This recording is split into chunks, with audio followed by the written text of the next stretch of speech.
This is an explicit podcast where we try to keep the conversations as raw and authentic as possible with no intentions of hurting anyone. So if you're very woke, religious, or sensitive, we highly recommend you do not tune in. What's up, Kennesh?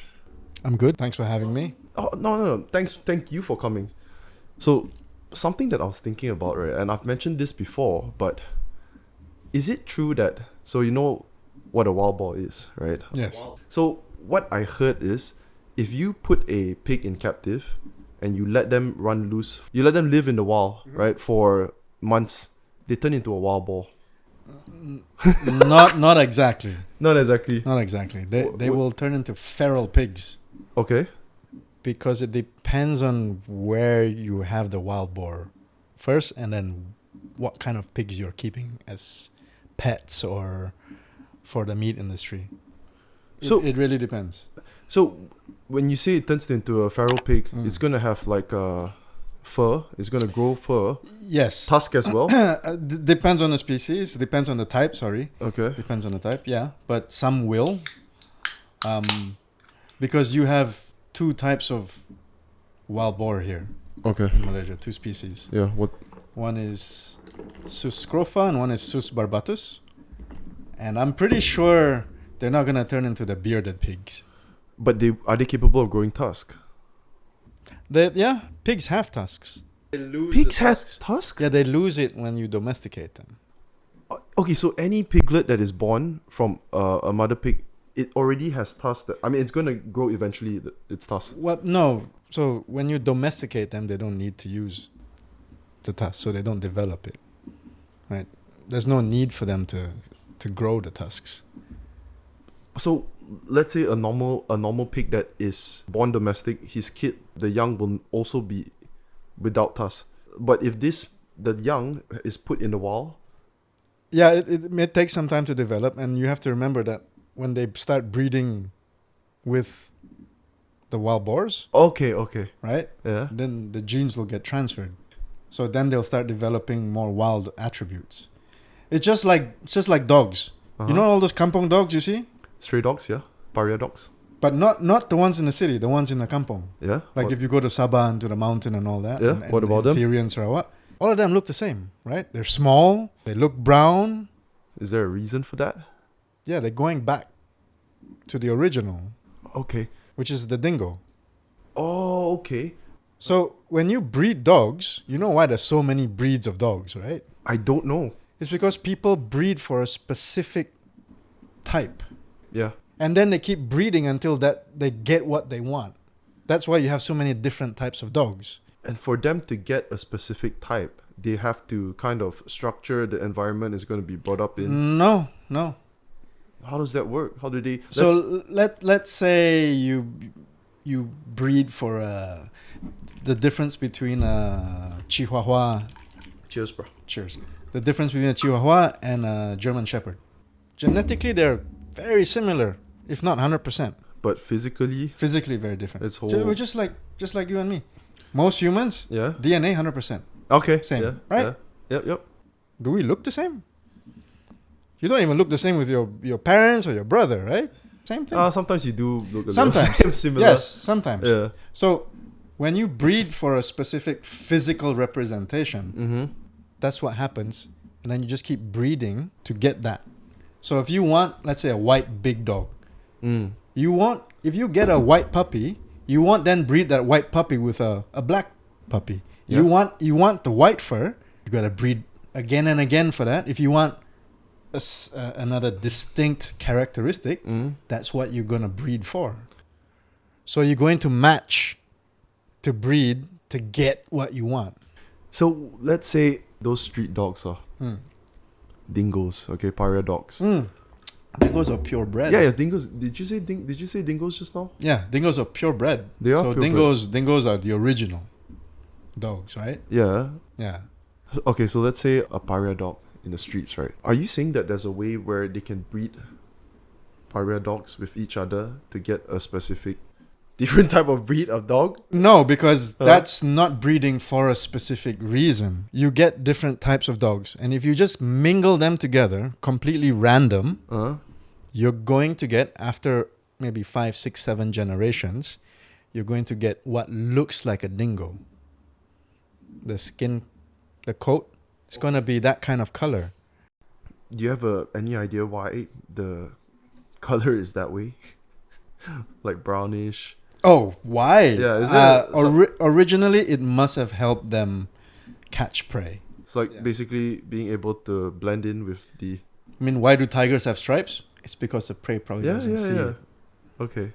You know what? I think there's gonna be so much more new shit that I'm gonna be learning today. But before we get into this wild episode, Where's the whiskey? relax.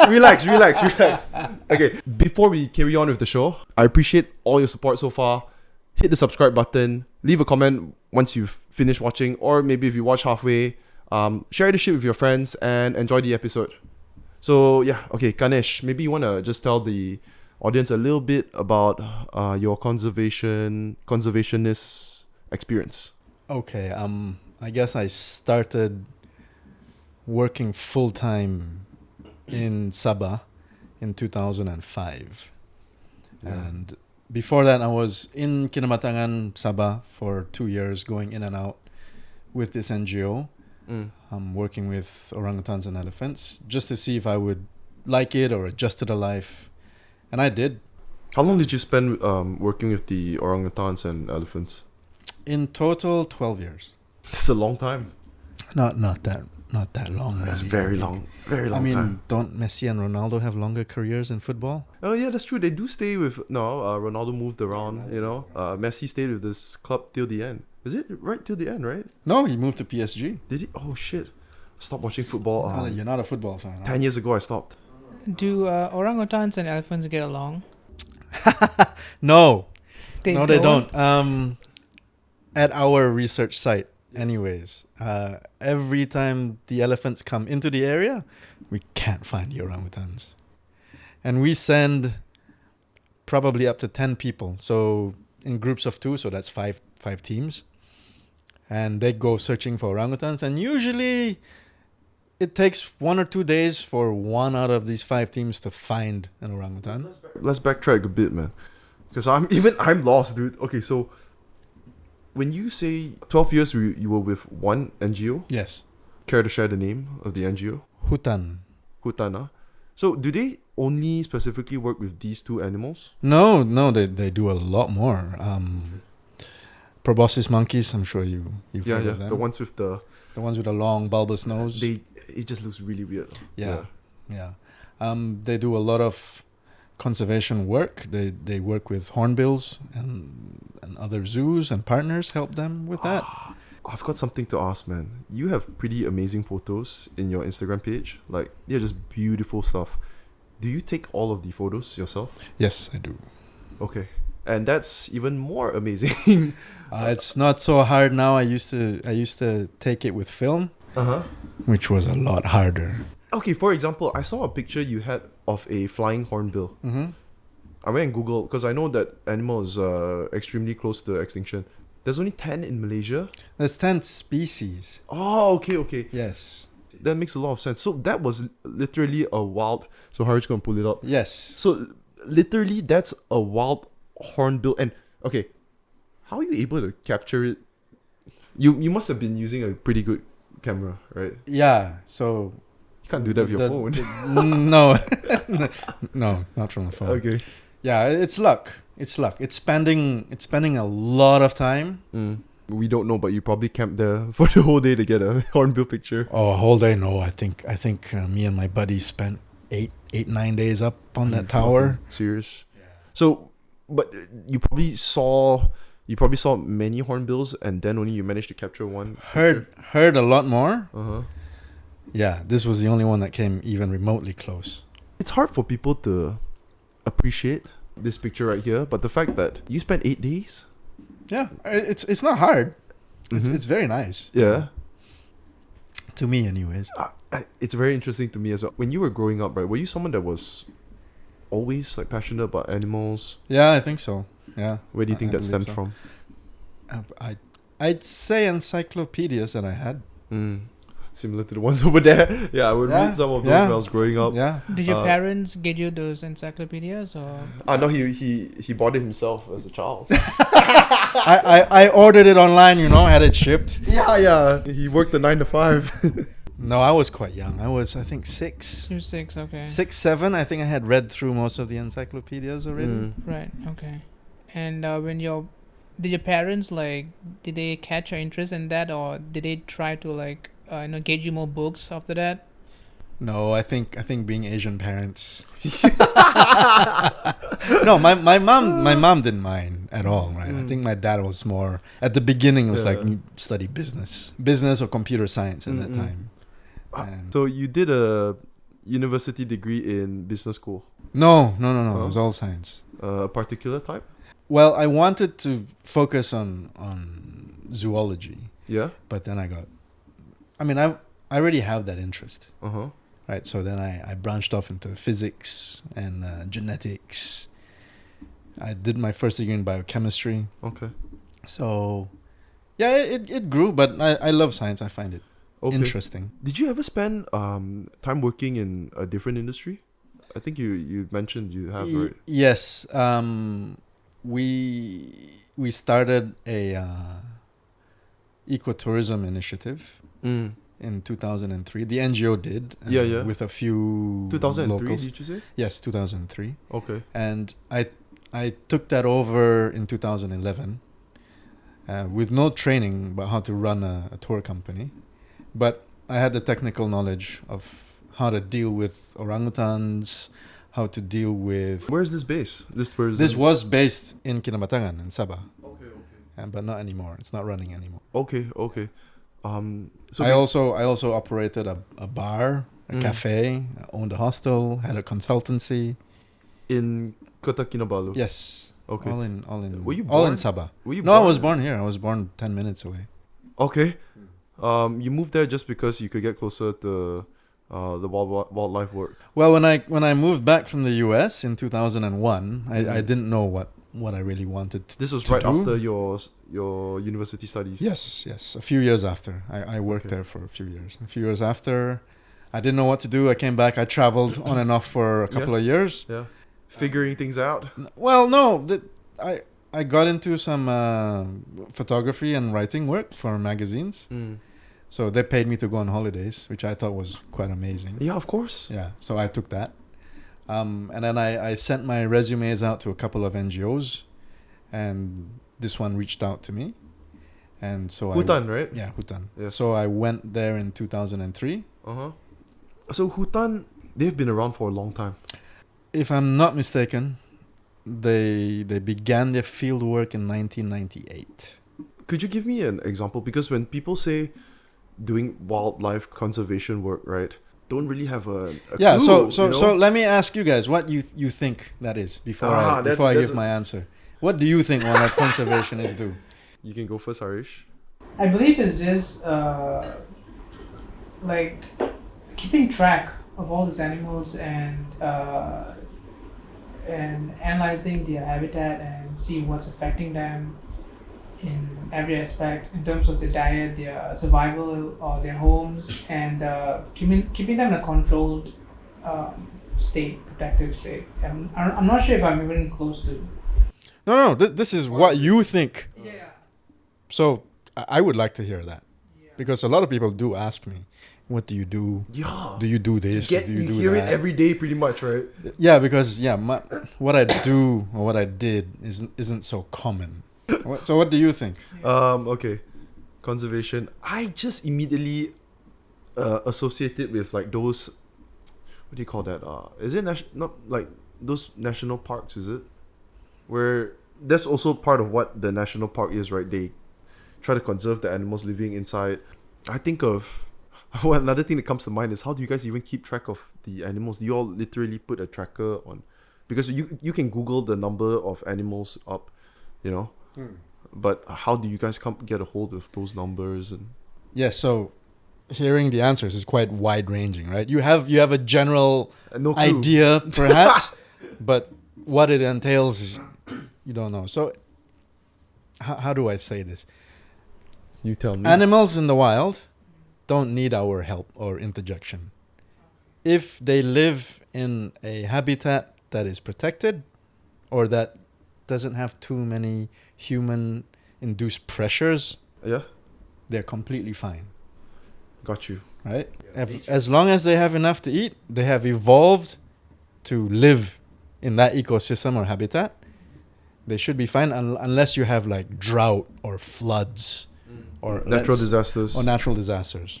It's only when humans started overpopulating And advancing. and advancing, utilizing the land for all sorts of stuff. You mean their homes? Their habitat, because wildlife Yeah. is almost everywhere, right? So usually when we talk about wildlife conservation, people think you go into the forest, like both of you said, you count the animals. I'm going to tell you right now, it's impossible to count the animals in So the forest. they're pretty much all estimates. They are estimates, and then, yes, because you can only cover a small portion of forest, Okay. right? And then you extrapolate the numbers based Okay. on different types of forest structures. So you use statistics. Let's say the forest areas all over the world, right? Do you know how many % is not even explored or worked on? Not worked on a lot. 50%? No, so even in Malaysia, where you have a lot of roads and infrastructure is pretty advanced and modern, Sure. even in Malaysia, the number of NGOs that work in the areas they cover, infinitesimally small. I'd say less than 1% of forest. That total all NGOs are working on. Yes, because imagine a group of people going into a forest, and you're carrying all your heavy equipment. How far can you walk a day, and how wide can you see? You guys are crazy, dude. Yeah, but then we get pictures like that, right? Yeah. Every once in a Yeah. while. So we don't have 5,000 employees. Yeah. Most NGOs are running in Malaysia from 5 to 150 at the most. And then the 150, they don't all work in the forest or in the habitats. Sure. So the number of people actually in the forest doing work, again, very small. And not all conservationists go into the forest to work. As you move up in the chain, you're doing policy, you're doing meetings with government. You ain't doing the dirty work. Well, think about it. That's more dirty. No. I get you. Yeah, because being in the forest is what every biologist wants to do, Yeah. right? Yeah. But what's your impact going into the forest every day? You're not meeting politicians. You're not meeting loggers. You're not meeting miners. You're not meeting plantations to tell them, hey, there might be a better way to do things. Sure.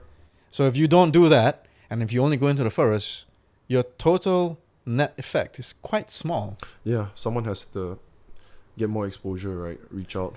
People need to talk about it, Yeah. which is why I'm happy to be on this podcast. I'm glad to have you on as well. And hopefully maybe you could connect me with more people in this industry in the future. Yeah, be So- glad to. There are government initiatives as well, right? Working on conservation. There are. If you were to compare the work that has been done from NGOs compared to government initiatives, right? Who is doing most or more of the work? That's a good question. Ew.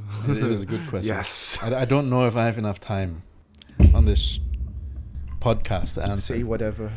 So, governments do something. What they lack is expertise. So that's where the NGOs come in.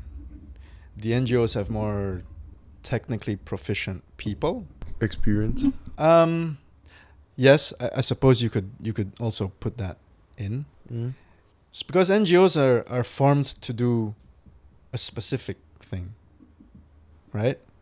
Government is run to govern the country. Governments don't focus solely on wildlife or conservation. So NGOs kind of assist government departments like Perhilitan or Sabah Parks or... They're not capable of doing it themselves. It's not about the capability. I think it's more direction and leadership. I think if the Malaysian government really wanted to solve a few issues, this country has the capability and the infrastructure and the money Yeah. to do it. Unlike Indonesia, for example. Why would you say that? You're struggling with poverty, So there's more pressure Definitely. on protected areas. You don't have as much money in Indonesia Yep. to run, non-development, non-infrastructure projects. Yeah. So your budget's automatically smaller. You have a larger area to cover, Huge. much larger. Your Yeah, population's so huge. Yeah. It's 10 times the size of Malaysia. So could you actually say that because their population is so huge that the wildlife there is under even more threat? Yes. It's directly. It is a direct consequence of human population. Okay, most of the time it is that way. Yes. Something that I've always wondered, like, people who are working from government wildlife conservation initiatives, right? How do you have any idea how they are appointed in that position, or like how we do? I don't know, like maybe. Okay, yeah. Do you have any idea, like? Because that's very important, right? So, from my experience in Sabah, Yes. when you apply to get into government. You tried as well? No, not me. But when anyone applies to get into government, Sure. you don't necessarily get the job posting you apply for, Exactly. right? So you may get any department, whatever department that needs a staff. Yeah. Yeah. Will take you. So you don't know where you're going. Yeah. So yes, not that many people who end up in let's say Perhilitan or Sabah Wildlife Department or Sarawak Forestry apply for that job. They just apply for a government job. That makes a lot of sense when you think about the fact that you're saying that the government initiatives, they lack the leadership, because also maybe the passion and determination isn't the same as the people running the NGOs. So I hear this when I go out and we do a lot of let's say interactions or cross-pollination with government agencies to do patrolling and research. And they tell me, oh, look at us, other government agencies don't support us.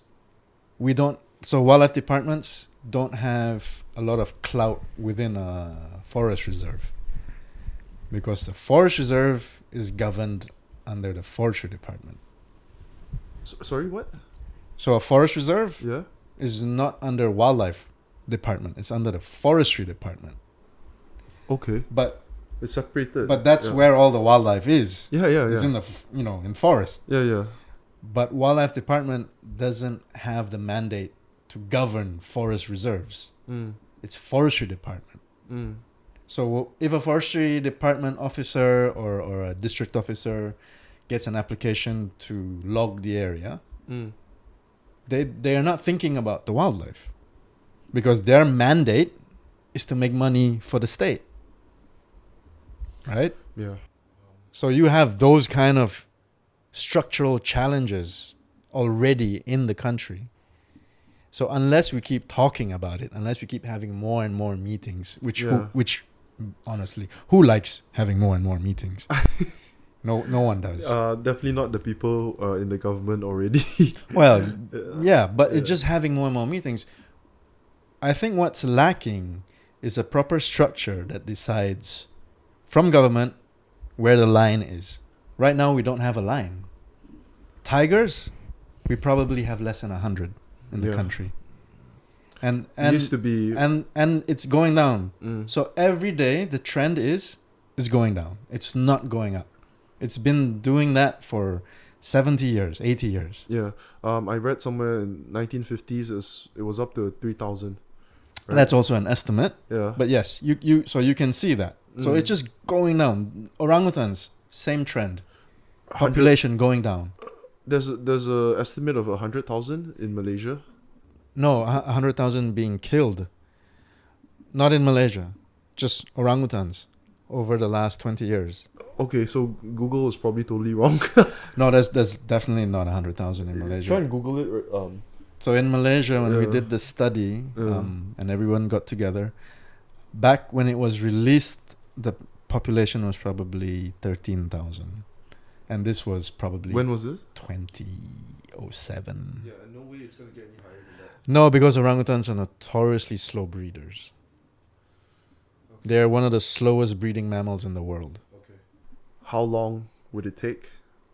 What do you mean by slow? Like, does it take them a long time to find their partner? So people can breed pretty quickly. Right? Very quickly. Every year you can have one.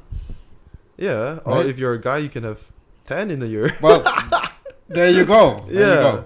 But for an orangutan female, Yes. their interbirth interval, which means the time in between their offspring, Yeah. averages about 7 to 8 years. So once they have a baby, Yeah. because they are the only ones that nurture and teach the baby everything the baby needs to know, Oh, okay. it takes that long for them to have another baby. How long is the pregnancy stage? Exactly like humans. Wow. So basically, it's focused on nurturing and raising the child. And just like a lot of Oh. human relationships, Yeah. the dad fucks off. Ah, yes, okay. And they don't got parents. They don't got pressure from their parents to say like, oh, pop out another one the next year, stuff like that. They can't. What do you mean by they can't? It- It's just not in their so culture. well, no, it's not. It's not in their Culture. being. They're not made to pop one out every year because there's too much stress on the mother, Oh, okay. right? Because you have to eat to feed. Uh, Now, if you have continuous babies, you don't have time to teach. Yeah, you don't yeah, have yeah. time to. So the survival rate. there's no will be, school for orangutans. That's exactly. number one. There's no shit. boarding school for Yeah, orangutans. and there's no kindergartens. There's no kindergartens. Babysitters. Yes, exactly. Okay. So other monkeys Right. like Mm. the kera, the macaques, Macaques. Pull it up, man. the long-tailed macaques, Is it with the a kera, Q? everywhere here. By the way, this is the first time I'm doing this during a podcast because I know. Is this Yeah. macaques? Yeah, Yes. I know we would definitely need this. So Okay. the Yeah, macaque, yeah. right? Yeah. So they can breed crazy compared to the orangutan. But of course, the pregnancy stage is similar to humans. No, macaques much shorter, Fast. Okay. much shorter pregnancies. Few months, couple months. A couple of months. Sure. But they grow they live in a communal group. So other individuals can look out for your baby for danger. Oh, orangutans don't do. Orangutans are solitary. No way. Yeah, in Borneo at least they're solitary. So you're saying that when the baby comes out and it grows, let's say if it's a boy or a girl, either ways at a certain age they just fuck off from their parents. I mean their mom, because the dad already fucked off a long time ago. either that or the mom will force them away. Because the mom will then have a new baby to take care of. If she doesn't have a new baby, Usually they do. they want to Usually they find do. purpose in their life, so they have to mate and take nurture again. That's how you get life. yeah, Right? It's beautiful. That's how you get life. If you don't mate, Uh, how many species do we have in the world right now? If none of them mate, True. it'd be a desert. You mentioned people killing orangutans. I didn't mention it, but they do. Yes, they do. So are they killing them for for their meat or what's a specific? So basically, The meat? in prehistory, before civilization, Mhm. yes, people would eat anything around them, yeah. right? That's in prehistory. Do people still hunt orangutans for meat to consume now? Not if you're civilized. No, that's not true. No, because then they would say we are civilized, but then we developed a nuclear weapon. So what's so civil about that? Honestly. Sure. Right. So I went around Sabah to ask people if they still did this. And only after a few beers would they tell me. Yes, they still do, Uh-huh. but very small pockets. And if they do, they will not let you know, Of course. especially if you're a stranger.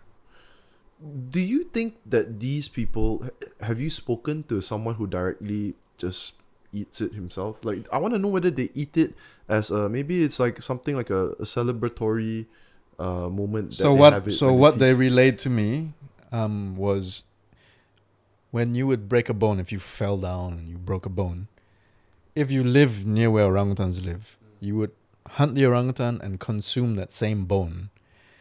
because orangutans are tough animals. Yeah. I have seen them fall from trees over 20 meters, Yeah. bam, to They the ground. stand right up. And then they get up and they climb the tree. So they're really strong. Uh, They're wiry, Yeah. right? But they're really strong. So the belief is, if an orangutan can survive that and doesn't break a bone, Yeah. then we need to consume that so your bone can heal. Yeah. Would you would you validate any of the Well, their beliefs? it's definitely not scientifically proven because Yeah, we of eat course. enough bones in our lives. Uh. And no, I've broken a few bones in my body. What, doing conservation work or No, just being a wild dude? just being a goof when I was a kid. Have you been in an arm wrestling match with the orangutan? Bruh, No, that ain't gonna end well. no. It's not even close. Just checking. Okay. Since we're on the topic of orangutans, so much shit. Let's just focus on this for now. What sort of conservation work would you do to help out these orangutans? What I did, you mean? Yeah. 12 years, man. Long time. So basically, where I worked was a patchwork of protected areas, which before was all jungle, but now is mostly palm oil. Okay. So the area lost over 90% of forest to palm oil. Yeah, it's sad, but that's the reality. So then, what do you do? How do you do it? How do you alleviate the pressure on the orangutans that live there? Was there an estimate of how many orangutans was at that particular area? Yes. Yeah. So we did surveys and we found again through statistics. Yes. Because you can't count every single orangutan. It's also an estimate. But Yeah. because orangutans make nests every night to sleep in, Oh, that's interesting. you count the nest. So the nest is like. Okay, let's see what a orangutan's nest look like.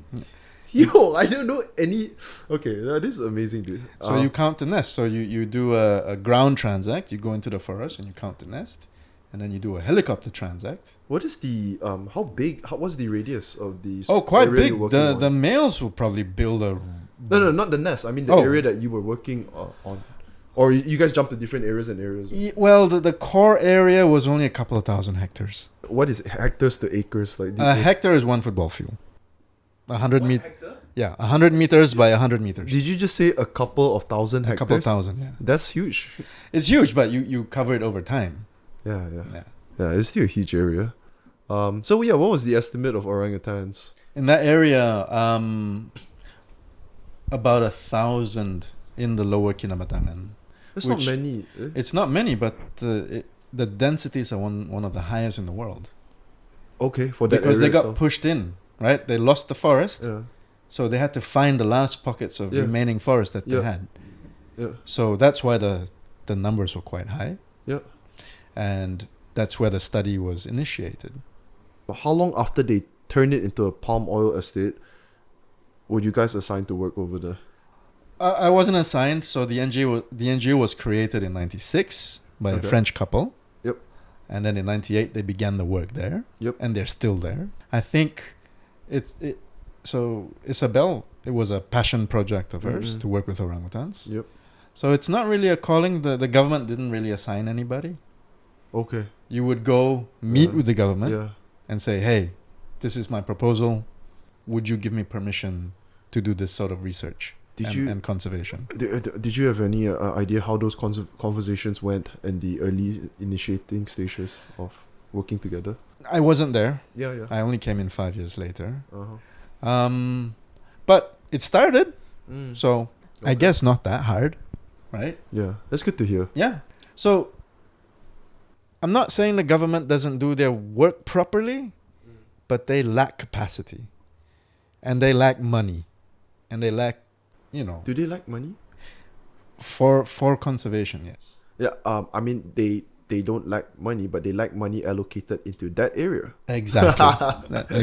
That's exactly. Tell me more about I haven't even answered like what conservationists do really. It's just Yeah. like You haven't. It's too many. yeah. Yeah, I want to know that part, the conservation part of. So specifically what we did. Sure. So you would replant areas with fruiting trees. How do you replant those when? I mean, the palm oil estate is already run. So not inside the palm oil estate, because this area before it became palm oil plantations Uh-huh. were logged. So you had large areas of forest that are not productive anymore. Okay. So these, You replace the land with. yeah, you just grow new trees that produce a lot of fruit. Okay. So you don't grow trees that people will go in 30 years to cut, you Mm. know, the hardwood trees. Yeah. Because if you do that, people will go. But if you plant softwood trees that produce a lot more fruit, then you can increase the capacity of a forest or a small forest. Because you put more food there. Mm. It's like living in Manhattan, where you come out of your apartment complex and there's just food everywhere, versus living in the middle of Alaska, right? Where Yeah. you go No food. and there's no food, Yeah. right?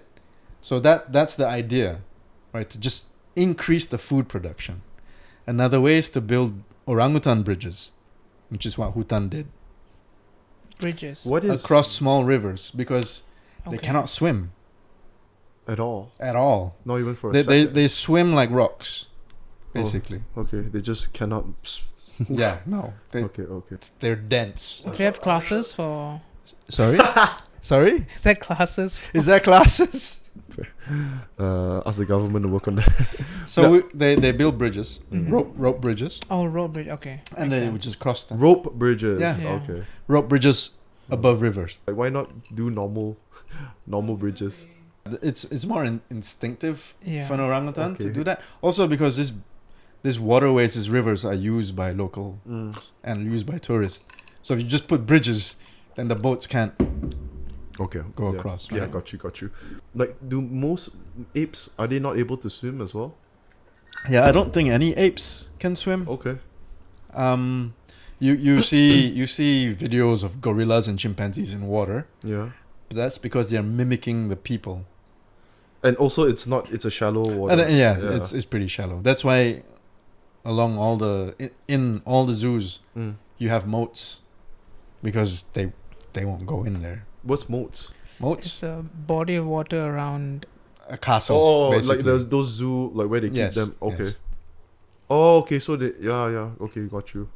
Macaques swim. Oh. Macaques swim But very that's well. That's an ape. Macaques actually dive. But that's Damn. it's pretty. Yeah, an that's ape. not an ape. It's a monkey. It's a monkey. Yeah, Apes are the bigger. yeah. Apes are the bigger ones. Yeah. Okay. Orangutan is considered a monkey.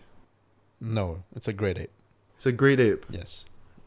I'll give you guys a quiz. How many great apes can you tell me? Ah. How many great apes? Yeah. Silverback gorilla.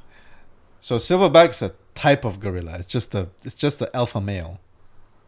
Huh? It's not a type. A So gorilla gorillas. is- So yeah, gorillas are gorilla. great ape. Yes, you're correct. So you got gorillas, you got orangutans. Okay. Oh shit. Definitely not. Wait, Come on, Planet of the Apes, guys. Come on, Chimpanzees. Is chimpanzees. Exactly. Not, but it's funny because people always commonly they associate chimpanzees with smaller, but they're actually huge. They can be very big. Yes. Yeah. But also is it because there's a lot of smaller breeds of them? So there is a species called the bonobo. Yeah, Mm. bonobo. Yes. I've heard of them. They look like chimpanzees. They're a bit smaller. Yeah. Not as violent. Is it so? Do you think it's true that the bonobo and chimpanzees are probably the closest relative of humans? I got asked this question like 20, 30 years ago. Oh damn. Oh. Okay. Okay. So yes, they share a lot of DNA, right? As compared But to others. we probably share like 50% DNA with a tomato. I Yeah, don't know. You can bananas. look that up. I don't know the percentage, but it doesn't mean because your DNA is close that you're more related.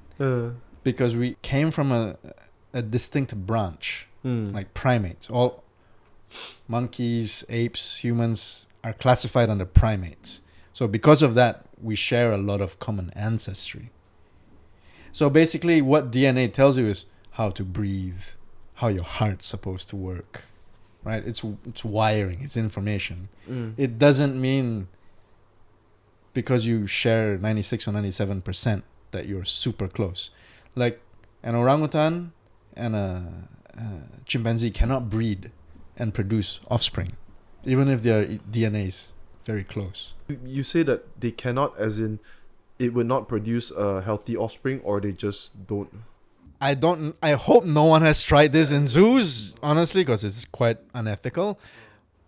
So I can't tell you, right? Oh, okay, okay. Look, look, lions and tigers. Ligers. Yeah, Yeah. but the offspring they produce are sterile. Yep. They cannot breed. You're talking about the ligers. Yes, the ligers and the tigons, Oh, they cannot breed. So no wonder, because there's only I think they said estimate 100 tigers, ligers, sorry. So liger is lion plus tiger. Yeah, And they're huge, dude, up to 1,000 pounds. yeah, they're big, but Yeah. Fuck, that's huge. Right? because Jesus. it's not common. So it's basically a control, right? Thou shalt not do this sort of thing. Yeah, yeah. Can't Well, it have- doesn't happen in nature anymore, because the only place that this would ever have happened would be in India, where you still have tigers and lions in the wild. What about the ones that I saw in Thailand? Those are exported, is it? Can you bring up ligers? You have tigers Mm. in Thailand. Yeah. Lions you don't have in Thailand. So they brought it from somewhere else. You probably have to bring it if indeed what you say is true. If it's in Thailand, then yes, Yeah. it's bred in a facility.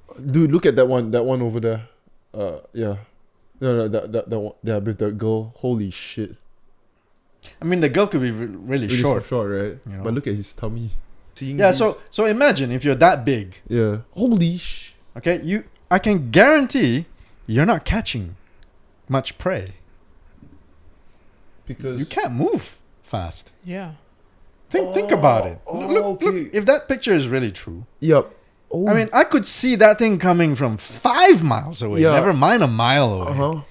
Right? So if you're prey, you're like, oh, I'm just gonna stay far away. There's from no you. stealth as well. They're very clumsy. There's Yeah. no stealth. So you would okay, let's just say if this most definitely if a liger is released into a wild, it's gonna die. Yeah.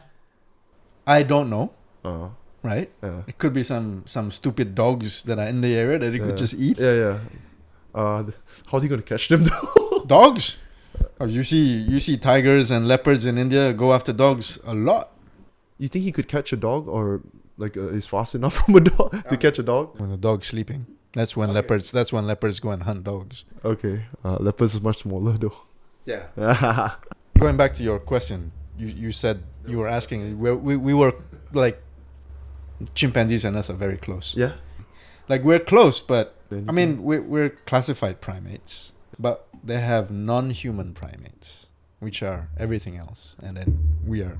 what is a primates. primate? What else are? Primates, so all the monkeys, all the apes Oh, okay. Yeah. are primates. Oh, okay. Something I just read was so interesting. Like, if you ask many people on the street, right, are there tigers in Africa? They would tell you yes. Yeah. There's no tigers in No. Africa. No. Only no. lions, right? Yes, out of the 2 biggest cats, only lions. I also asked a lot of people that came out of Sepilok. You guys know about Sepilok? No. The orangutan sanctuary in Sabah? Nope. The most famous one? Nope. Now Sorry. I know. Now You we don't do. have to apologize. Yeah. So it's where orphan orangutans go. Orphan orangutan. Yes. When they find orphan Oh, orangutans, okay. they take them to a Yeah. rehabilitation center, Mm. and that's the most famous one in Malaysia. Yep. And I did exit interviews of people coming out of Sepilok to ask them. You mean tourist visitors? is tourists? it? Yeah, Malaysians and foreigners. To ask them loads of questions about what they knew about orangutans. And someone said to a question I gave, they said, "Oh, I think there's 50 orangutans in Malaysia." I said, "Oh, do you think that's a lot?" He said, "Yeah, that's a lot. I think 50 is a lot." Right? Wow. Okay. Where else do you find orangutans? Like, oh, Africa, here, there. I think it's because they don't realize. It's not about whether you're stupid or smart. It's just you don't know, Yeah. right? It's knowledge. It's not intellect. Because people It's don't not. pay attention. They think forests everywhere in the world are the same. Like, my biggest takeaway from speaking to people that never go into jungles or forests, they're like, Like myself. "Oh, you're so brave. How many snakes? There must be snakes everywhere, right? Because every time you watch a movie, 30 seconds after someone walks into a forest, Yeah. what happens? A snake falls on them. A snake wants to bite them. Yeah. Yeah.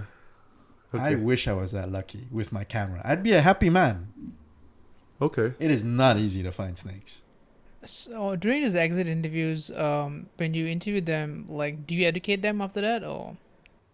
If they ask me questions, yes, because this is intended to have a bias-free sort of output, right? To see what people say about wildlife and what their understanding is. The conservation, the wildlife conservation, orangutan conservation in Sepilok, right?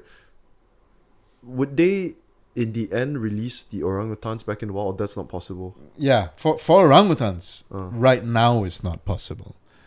Remember what I said about 20 minutes ago, maybe 30? Which is they cannot. The mom has to teach the young everything. How to build a nest, what food to eat, how to climb a tree, how to cross to a different tree. What about when they're older and they've learned all those? Well, then they're independent. But when you're an orphan and you don't know any of these skills, a human is a poor surrogate. Because we're not taking you into the forest to show you how to be an orangutan. You're staying in a clinic, you're getting fed with milk and fruit. Got you. Yeah. You know? Yeah, they don't have their... Okay, so it's just impossible. So yeah, they lack the life skills completely to survive in the forest. So they become millennials lah. Sorry? He says they become millennials. Oh my god. Yeah, well, it's not Gen Z right now. Is it? Oh yeah, maybe Gen Z. Just take a wild guess how long we've been rolling. An hour. Yeah, what the fuck? Time is flying, man. Yeah. So, you go into the forest, you see many orangutans. Or is it a couple of days and then you would go past one? Many is always a stretch. Since they one a day? It depends. So we used to have teams going in. So they would just radio each other or text each other. Yeah, right? walkie-talkie or text. Yeah. Now when I first went, no, we didn't have text. Walkie-talkies, yeah. Now you have text. Yeah. Okay. So now you have 3G, 4G coverage. As long as you're not using U-Mobile, it's all good. So yeah, it depends. If it's fruiting season, then yes, they'll congregate. What is their reaction towards humans? They're shy. They're very shy. Any aggressive ones? Not wild orangutans. Not in their nature to be. They will kind of show their displeasure. So they'll break some branches, but they That's so cute, honestly. unlike That's so Planet of cute. the Apes, they haven't learned how to throw it properly. Oh. Threw it on the floor. They break it off and then they just drop it.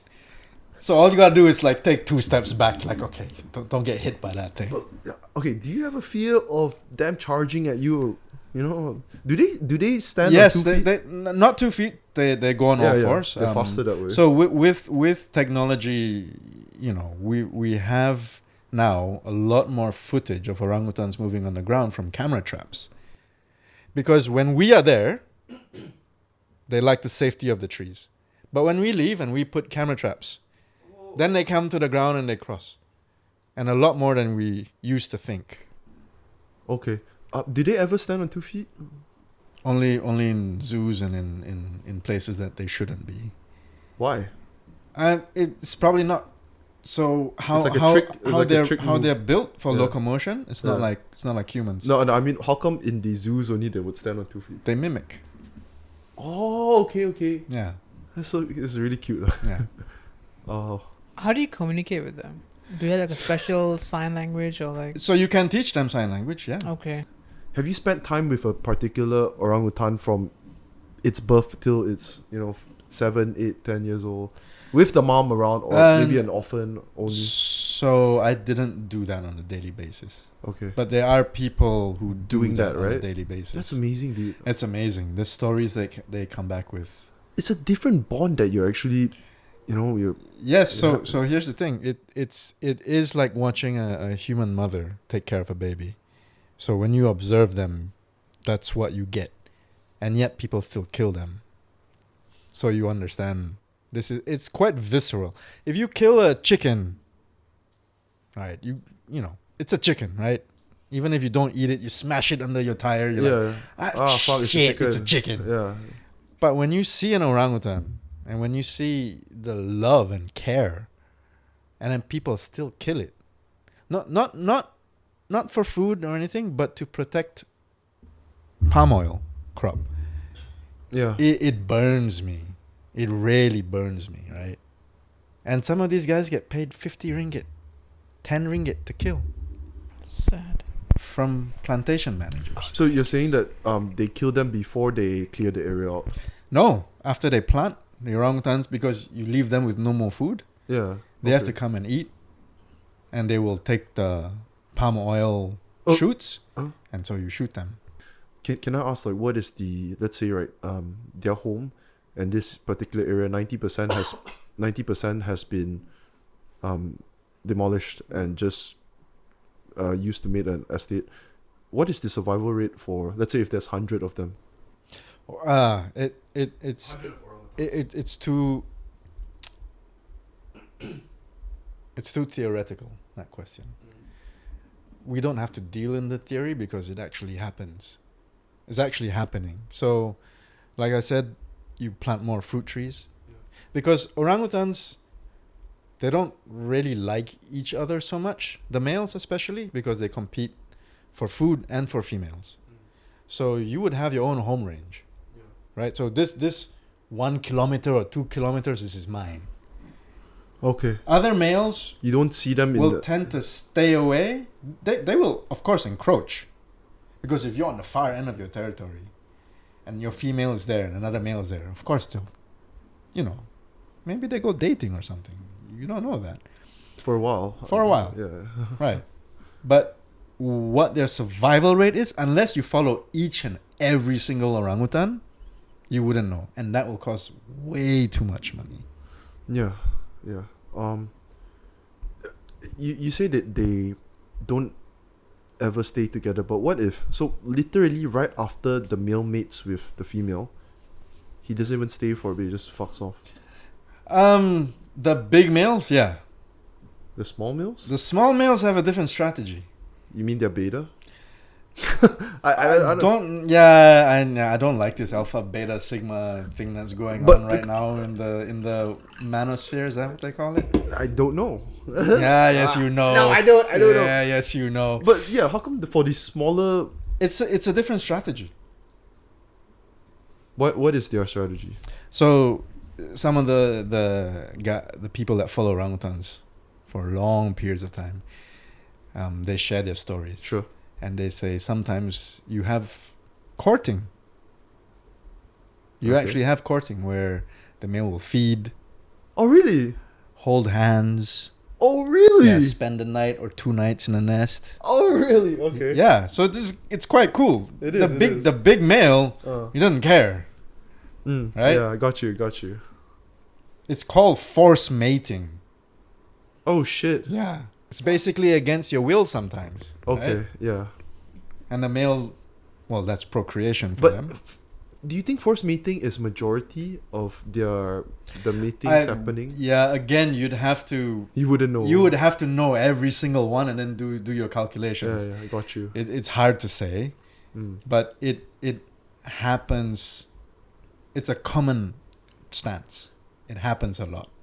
I have heard like many animals, it's common for them to mate with the same sex. Not common, I mean, but it does happen with animals as well. I think the more intelligent ones, yeah, probably. Orangutans as well? Okay. You know how you felt as a teenager? Sure. Yeah, a girl hugged me and I'm like, whoa, wow, Yeah. whoa. So imagine there's no girls around. Okay, I can't imagine that. So it's just playful. Like, you're full of hormones, right? Testosterone's high as a teenager. You want to mate, there's no female. Like, this happens with dolphin pods a lot. Yeah. Right? So it's not about whether you're homosexual or not. Just imagine how horny you are, maybe, perhaps. Yeah, you play trick. Your mind Well, I plays don't know if tricks your on- mind's playing tricks on you, but it's a release. Yeah. And it's not moral or immoral. It's just natural behavior. Yep. It's just that there's no baby.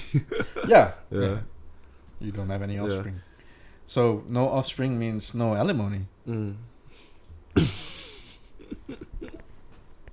That's a stand-up joke for you right there.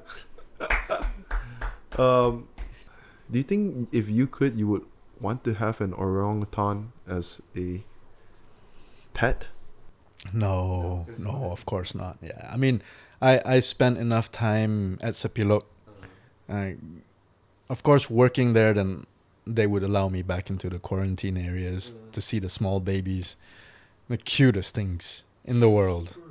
You know, and when you tickle them, they kind of laugh, right? So these little babies with their punk hairstyle, big eyes.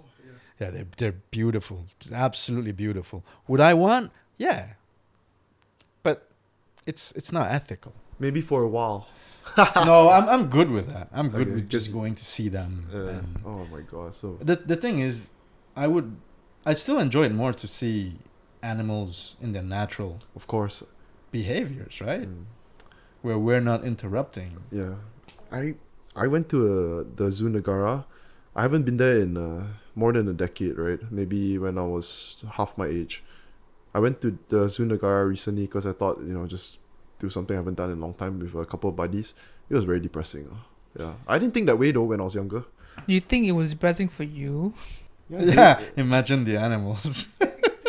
I mean, I'm assume that's how you feel if you ever were to go to a zoo. So yeah, I've visited quite a few zoos because we work with zoos for funding. Yeah. And they would invite you. And the zoos in the US have gotten their act together. They've built better enclosures. They've tried to promote enrichment activities to make sure the animals aren't as bored. Mm. But at the end of the day, you're still caged, Exactly. right? Might be a very nice cage. That's my sense. I think people defend it because it brings awareness, and it maybe inspires people to take the fight for conservation up, right? But I think visiting a place with wildlife will hit home much stronger. The thing is, you have zoos in most cities, and it's easy to bring a family on a weekend. Yeah. It's not so easy if you don't have millions to go on safari every weekend, Yeah. right? To fly halfway around the world to see one species. Yeah. So I don't know. I'm not a pro zoo person. Of course. I do see why people have zoos and why people want to defend zoos. But okay, let me ask you this. Like, I know you're not pro zoo person. A lot of people aren't as well. What could be done, right? Let's say these animals, they've probably gone through a couple of generations living in captivity. What could be done for them to be, let's say, ideally, if you were to be able to release them into the wild? Like, is that even possible? Yeah, for prey species, perhaps. Okay. All the deer, anything that eats Why so? them, because to find food is quite easy. The herbivores. Yeah, the herbivores. Sure. So for prey species, Okay. for reptiles, it's quite easy. I think it's more the intelligent ones or the predators, because when predators are being fed by people in zoos, they associate people with food. Yeah. But they won't eat them though. No, they might. And they also lose their natural fear of people. True. So imagine if you release tigers. Let's say you release a tiger in a zoo in India back into its enclosure, back into its forest in India. India is full of people. If it gets hungry because it doesn't have the skills to hunt, it's going to go into a village, see a human, and then think, this thing used to give me food. Yeah. So I'm going to go. And if a tiger walks up to you, what are you going to do? You're gonna give him food or give yourself to him. There's not so many outcomes to a tiger. Not many options. You. Yeah. I wanna shit, man. I really wanna get into this. So you've spent a lot of time with tigers, orangutans, elephants. Okay, the tiger thing, unlike elephants and orangutans, where you see on an almost daily basis if they're there. Yeah. You never see tigers in Malaysia. How many have you seen? 0. In the wild? Yeah, 0. So there are people that have been working in conservation for tigers for 20 years, and they've never seen a tiger. No fucking way. So, yeah. Well, but they know that they are living there. Yes. Because so we see the proofs on footprints. Yeah. Camera traps. Camera traps as well. Yeah. Again, so the number of tigers in Malaysia is very low. Like you said, 100 or less. Probably less than 100. And that's throughout the whole of the peninsula. So think about it. If you think 100 is a lot, a restaurant you go to full has more people than tigers in Malaysia. Any single restaurant you go to, if it's full, has more people there than tigers in this country. There's not that many. You know, there's this stat, right?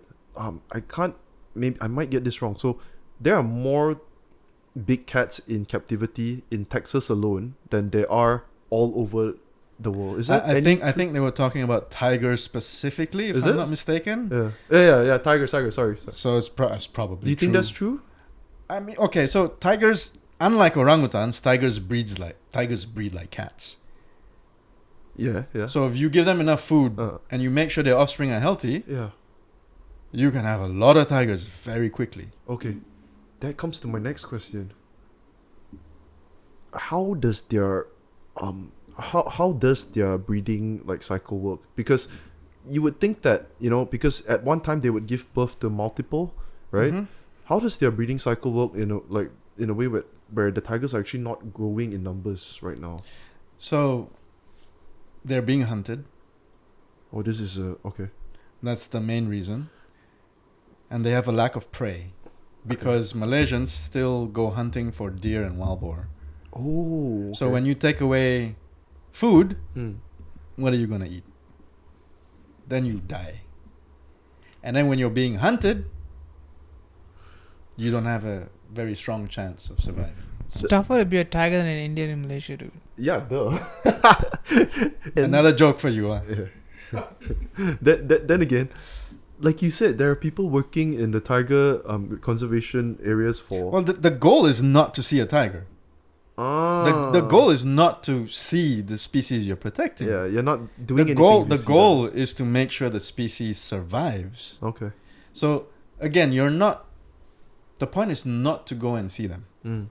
If you see it, it's a big bonus, of course. A tiger is one of the most beautiful animals in the world, right? Yeah. Oh, hands down. The coat, the stare. Yeah. Oh, oof. Dear. Yeah. But that's not the reason you work. Yeah. Got you. It's out of passion to do something, but passion alone isn't going to save tigers. It's the nitty-gritty. It's getting into meetings, right? Raising awareness. That shot my buddy took. Oh, cute boy. Oh, okay. Tell me about this. So, where was this? Can't tell you.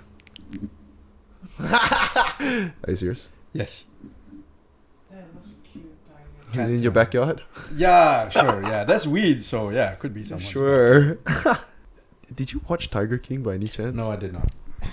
You must have been. I think I watched maybe 1 or 2 episodes because my buddy put it on. Did you see the most ridiculous part? The dude got his arm bitten off.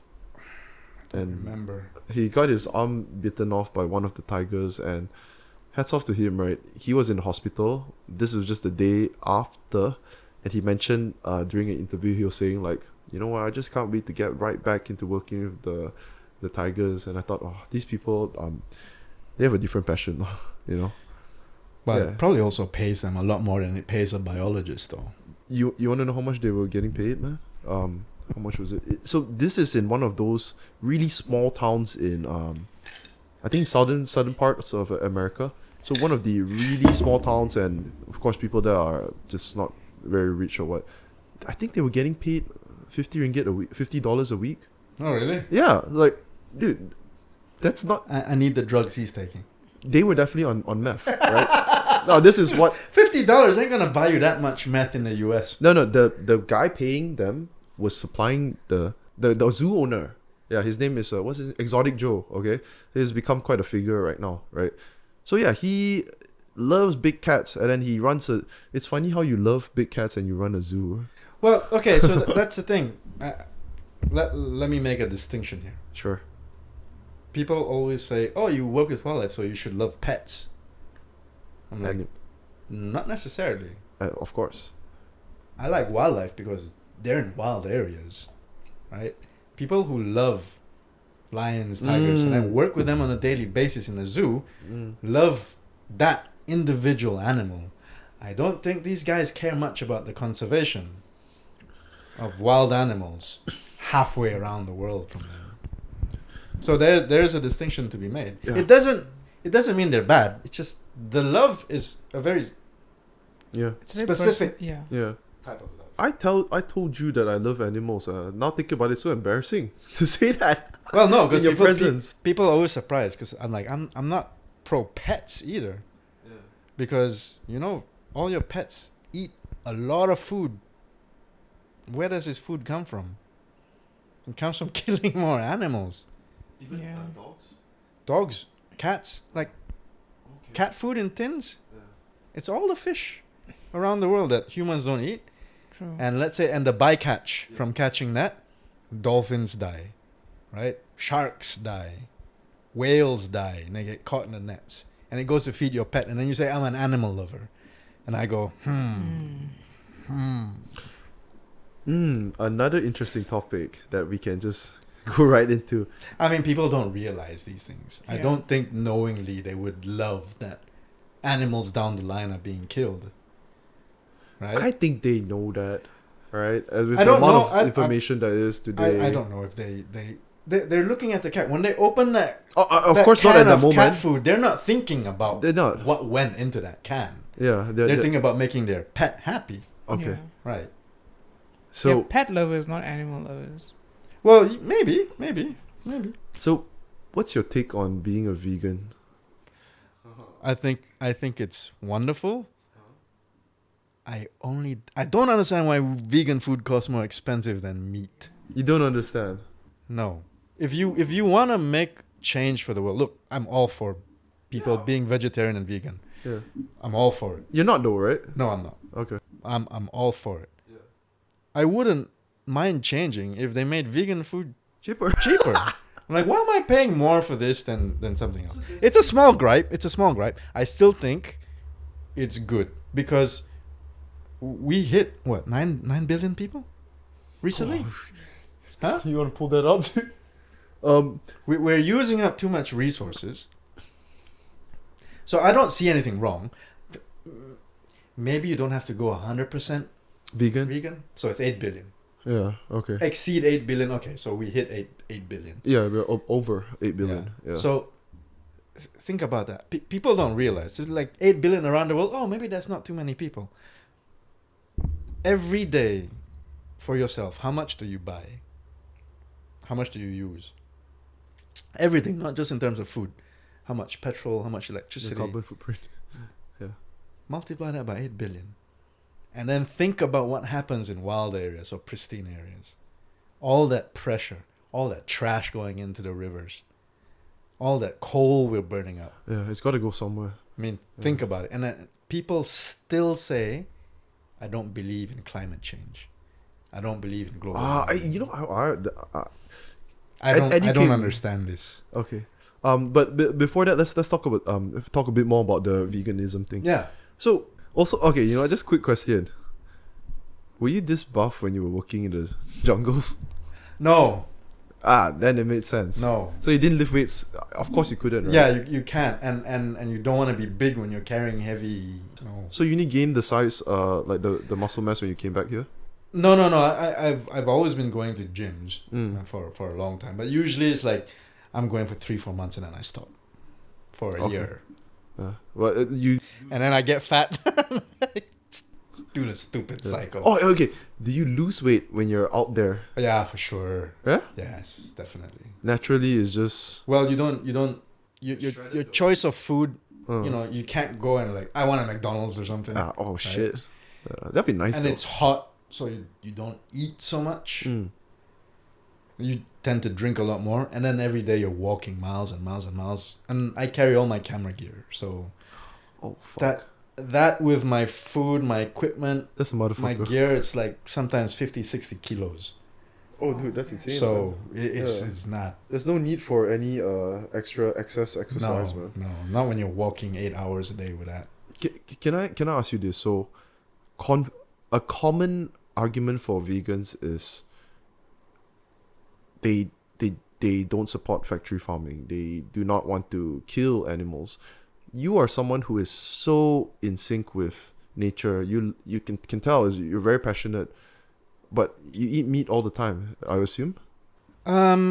I've been trying to cut down consciously, Yeah.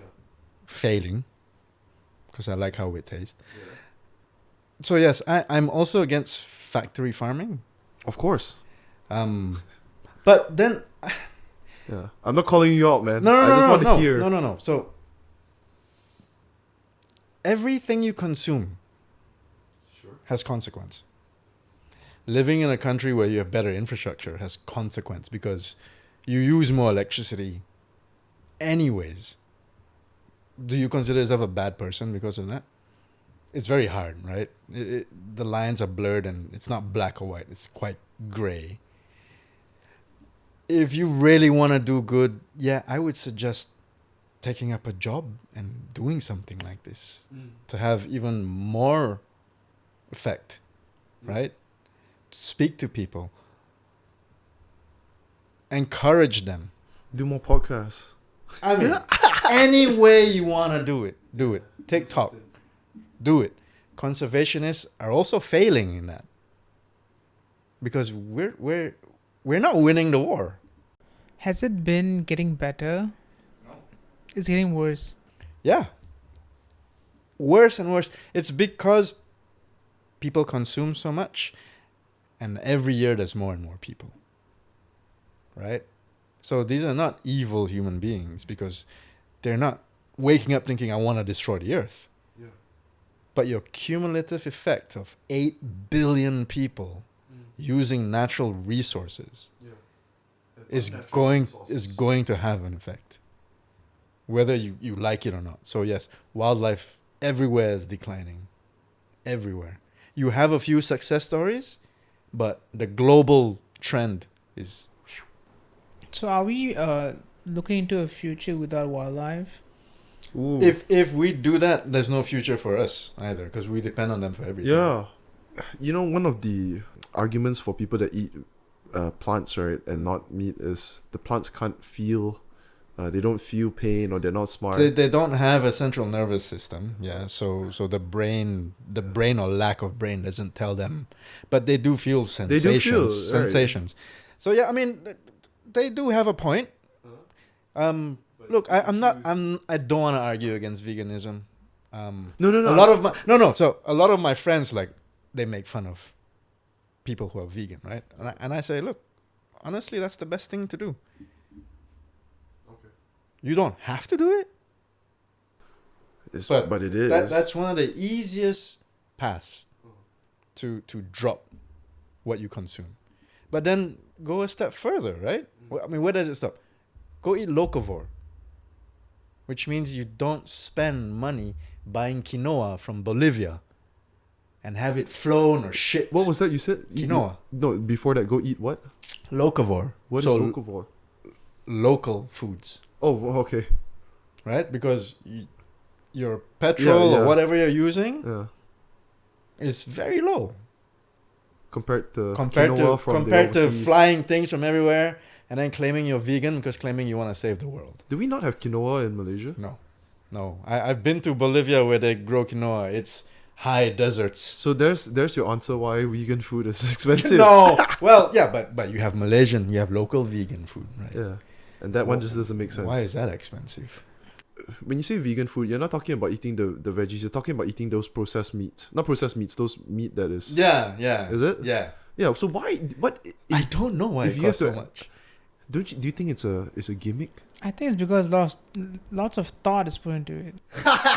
How to make it taste better? You want to know my idea of how to make things taste better? Let's put garlic, chili, and onion, man. We're Malaysians, right? Garlic, chili, onions. Yeah. Put it there. It's gonna taste so good. What Harish was trying to say is a lot of thought has been put in how to get our money. Yeah. No, you're right. You're absolutely right. But so you guys have heard of greenwashing? No, I have not. Greenwashing. No. So a lot of big companies. Okay. Big polluters. Okay. Big industries give money to an NGO or a charity, or say, hey, our product is now eco-friendly. So that's greenwashing. They do something, a small gesture, Oh, okay. and then everything else they do, they kind of like, don't look at this. Yeah, No, nothing to see here. Nothing to see here. Yeah. In fact, Just no one's even gonna talk look at about it. this. Look at this. Yeah. So that's called greenwashing, right? With all the oil companies in the world. Okay. Come on, they're not into renewable energy. They're not into renewables. But they say, oh, we have a renewable project. Yeah, but you make how much money doing what you're doing? And you're destroying that area, right? Yeah.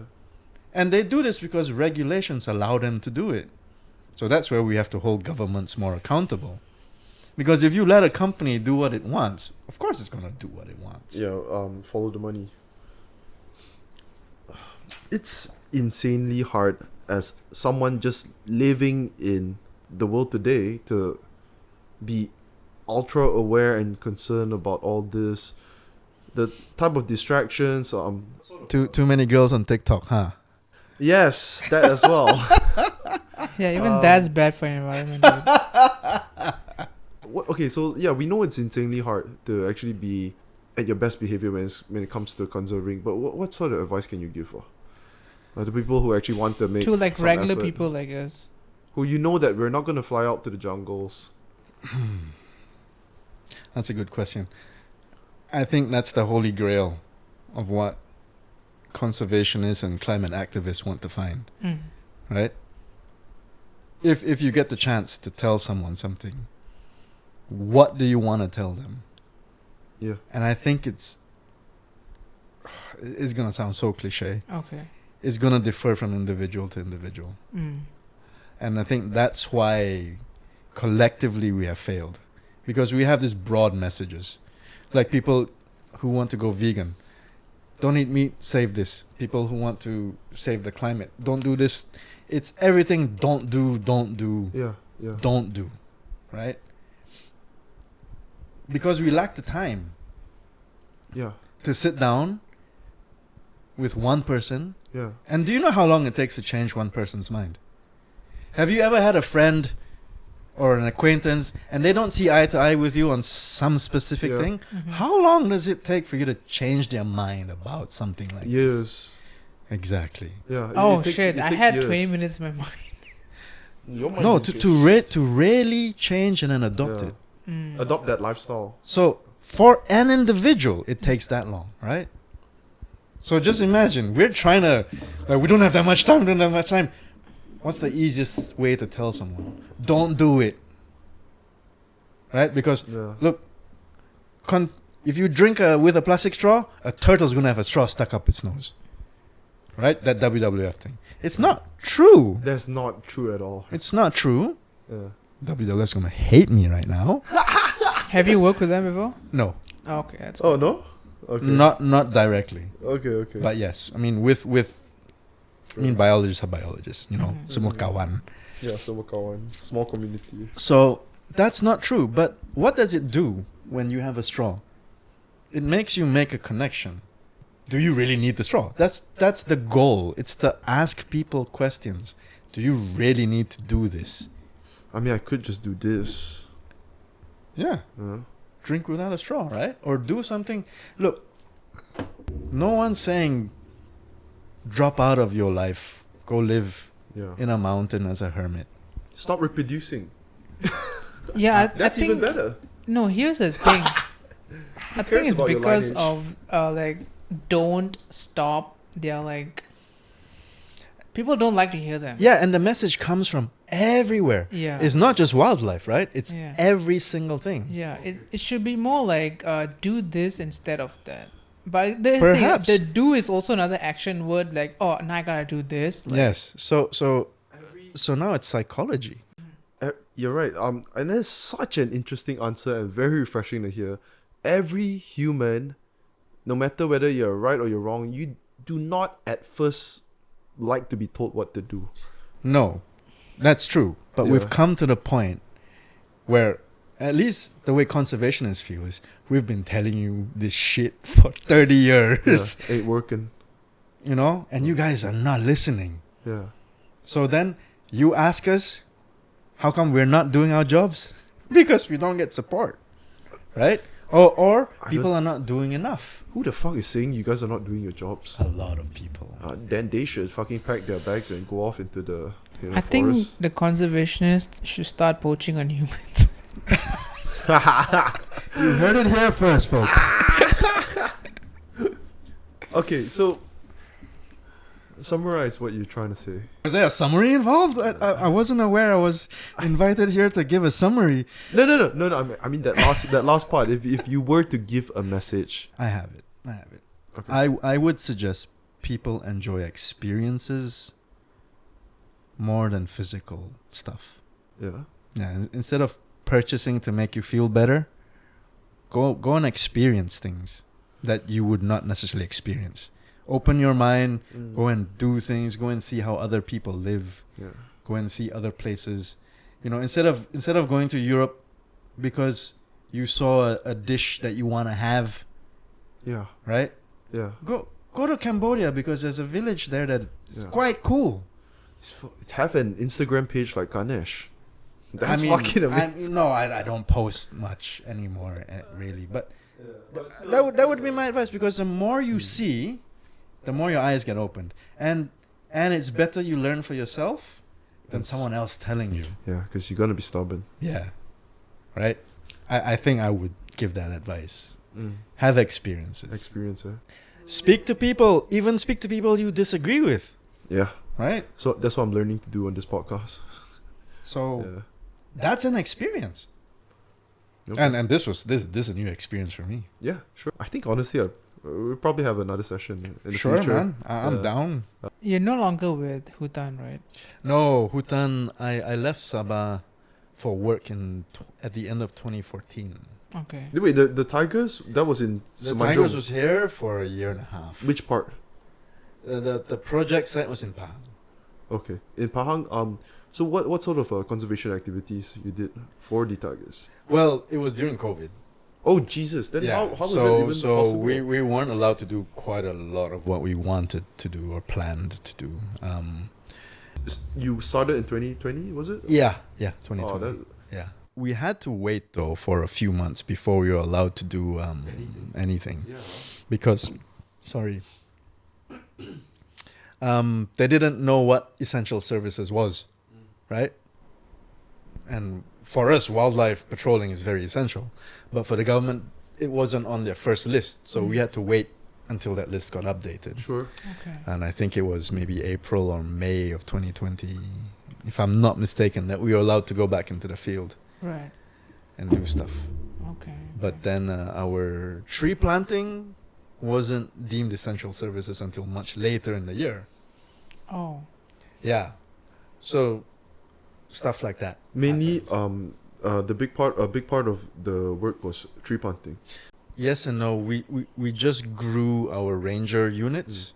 Okay, so how do the trees directly affect the? So tigers don't eat trees, right? You guys know this. I was confused for a moment. But their prey does. Yeah. Right. So again, back to what the project did in Sabah, Hutan. What are the normal? What are their regular meals? Who? Their regular diets. Tigers? Yeah, tigers. Tigers eat deer most of the time. The ones here you're talking. Okay. Yeah. Okay. Because deer are not as stubborn as wild boars. Because a wild boar will charge back. Deers are not as stubborn. They're not as fast as barking deer. Barking deer. So you have You wanna pull up barking deer? kancil. Yeah, I think. sangkantil. Oh, is that a barking deer? Wait. No, kijang. Sorry. Mouse deer. Is it? No, kancil's a mouse deer. Kijang is barking deer.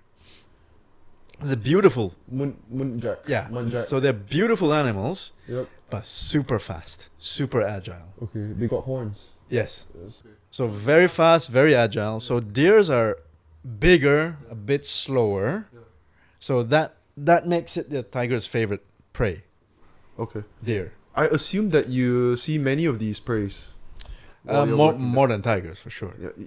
Yeah. You said yourself you couldn't even get a hold of one. No. What about in the vicinity? Let's say a few hundred meters. Have you ever? And And I want to know what is the feeling you have that goes through your bodies. I got a bit nervous. Fuck yeah, you would. I went alone, You're crazy, dude. which you shouldn't do. But I went alone into Taman Negara, and I was walking along the stream because our field house, the electricity got cut. No one stops you, right, when you go into, because they know what you're doing. Yeah, no one stops us. So the electricity got cut, and I wanted to have a cool walk on the stream to cool me down, right, in the middle of the afternoon. And I was walking with my camera, and I noticed on a sandbank, there were pug marks, so tiger footprints. Yeah. So I went over, and I knew they were quite fresh. Because why so? If you make a footprint in the forest, and that footprint is not covered by anything, so no leaves have fallen, no twigs have fallen, no raindrop has fallen after the footprint, you know it's pretty fresh. Yeah. And I was alone, and these footprints, I don't know, maybe they're made that morning, and I was maybe mid-afternoon, but it was still like, oof. Yeah. You know that feeling you get? No, I do not know that feeling you get. I'm alone, and this is tiger country, right? And I have no weapons. And if the tiger want to get me, a weapon won't save me anyways. What did you have with you? Sorry? What did you carry with you? My camera. Oh, okay. My camera and my tripod. Yeah, so you never carry any guns or what? We're not allowed to. Of course, you're allowed to carry blades, but parang yes. You ain't gonna fight a tiger with I blade. didn't. On this particular afternoon, I wasn't going to do any work or research. I just wanted. You usually carry a parang? Yeah, just want to not chill to fight out. a tiger, though. No, for sure not to fight a tiger. It ain't a close fight. It won't be a close fight. Yeah. No. So, yeah. What? You had a suspicion that the tiger was just around the corner? No, not around the corner, but. You know, it's always that thing in the back of your mind that makes the back of your the hair at the back of your neck stand up. Yeah, goosebumps. You're alone, and the car was like 30 minutes away, right? Yeah. Oh Jesus Christ. Okay, I'm pretty sure it wasn't there. At that time, but it still would have been cool if I saw it. It's still quite scared. Okay, fine. Let me ask you this: would you have wanted to see it? Oh yeah, of course. Let's say. Would you that close? Yeah, like let's say if it's 20 feet away, would you have wanted to see it 20 feet away? I think. Or would you have preferred not to? I think if you see a tiger 20 feet away, it's a good thing. If 20 feet ain't that far. Yeah, but if a tiger wanted to take you, you don't see it coming. Oh, serious? Yeah. Did that fucking... No, but that's how they hunt. Yeah. They're ambush predators. So you don't see a tiger coming. So if you see a tiger and it's not growling or anything, it doesn't care you're there. Okay, so it knows you're... There's no way... 100% if you're in the vicinity, it knows you're there. Because it can smell. It can smell, it can hear you. But from what you know of tigers... Would they remain passive if a human is 30 feet away or 50? Yeah, or probably. They would. Probably. They wouldn't... So, in Malaysia... Depends whether they're used to it. Yeah, so in Malaysia, there's not been that many attacks on people. And usually the attacks on people are by old or injured tigers that have been pushed out of the regular territory. Right? So old and injured. And once they know that we cannot run... They want vengeance. Is that what you're saying? No. Once they know we cannot run, we're easy prey. Oh, sorry. I thought you meant old and injured tiger. Yes, an old and injured tiger will only take people because it's not fit enough to take animals. Because some orang asli kampungs are situated next to tiger territory. Yeah. So if tigers really wanted to eat people, you would hear a lot more incidences happening. Do you get in contact with the orang asli people? Yeah, the rangers. What are the rangers? Yeah, so under my cat, quite a lot of the rangers were Orang Asli. Orang Asli as in they currently still stay in their villages? Yeah. What type of language? They have their own language. So in my cat area, in that region of Pahang, Batek. How do you communicate? We have someone that speaks Batek. Okay. And they speak Malay as well. Oh, they speak Malay. That's because they probably came downtown a couple They went many to times. they had to go to school. Yeah, I mean the village is Oh, not the village is not that far removed. They're educated. Okay. Yeah, they went to school. Okay. I thought it was those that actually never left their. Have you ever had contact with those type? So there are a few in the very center of Taman Negara, also Batik, and they are semi-nomadic. So they don't have a settlement. Hmm? I don't know now the status. Have you had contact with them? A long time ago. Were they like? Are they like? Do they did they have to go to school? Or those people never left? No, They never left. They didn't go to school. So when you had contact with them, how did you speak with them? So because of tourism, Mm. you speak Malay, a few words of English, Okay. and because you have to trade, Oh. right? You trade forest produce, so whoever trader you have to trade with, you have to have a common language. Okay. Can I ask, apart from tigers, what other predators were there? You have leopards, Oh, okay. Are there many of these leopards in Malaysia? more than tigers for sure. If you had to give an estimate, Oh, tenfold. I wouldn't know. I don't know what the estimate is. I think I would say 500 to 1,000. And I'm ballparking it here. Have you managed to see some of them? A leopard? No. Okay. What are the animals that you've managed to see in the wild that you know that they could just get a hold of you and rip your head off? Elephants. They wouldn't rip your head off. They'll stomp you to death. Eh? Yeah. Well, if they squish on you hard enough, your head would probably. Yeah, like a cherry. Yeah. Elephants. Yeah. Yeah. Okay, so when you were working with elephants, how often would you see them? A few times a year. About 6 times a year, because they have a route. A few times, six times, as in, 6 times like for a period of time you're around their area. Yeah, so they will come, feed, and then move off. What do you mean by feed? Feed in the plants in that area. Yes. Okay, so once the plants are done, then They'll go and look for new pastures. Oh, okay, Yeah. okay, that's their culture. They move. Culture. Yeah. No, that's true. What's another word for it? No, that is the exact word Yeah. for it. Yeah. Culture is something you pass down from generation to generation. Yeah. Knowledge you pass down from generation. So that's culture. So you've seen orangutans in the wild many times. Yes. You don't feel any fear or No. why? They are quite docile. Have there been any previous incidents or reported attacks of orangutans? No, only the Never? ones that are used to people. So The ones that are in the rehabilitation centers. Yeah. and why do you think the reasons are that? Because they don't fear people anymore. Mm, Because they're around people all the time. okay. Like, take wolves in the US, for example, right? No one has many nice things to say about wolves except biologists and photographers. Wolves don't kill people. No way. Because what I know of a wolf is Exactly. if I see a wolf in front of me, he's Yeah. gonna fucking I'm dead lah. Right? I'm fighting. If you want to look up, you go see how many people wolves have killed. Yeah, just type wolf They attacks. don't. Bears take They so don't? Are many you more. serious? Yeah, wolves don't do it. But dogs kill people more than any other mammal in the world. Dogs? Yes. Oh, you mean the dogs that are being the ones with humans? Yeah, because they interact with us. They have no fear. Pit bulls are banned in Malaysia. My Yeah, look at that, right? Yeah, 14 of those were rabies. No, Right, between 2002 and 2020. That's one a year. That's one a year, and of those 14 were due to rabies, right?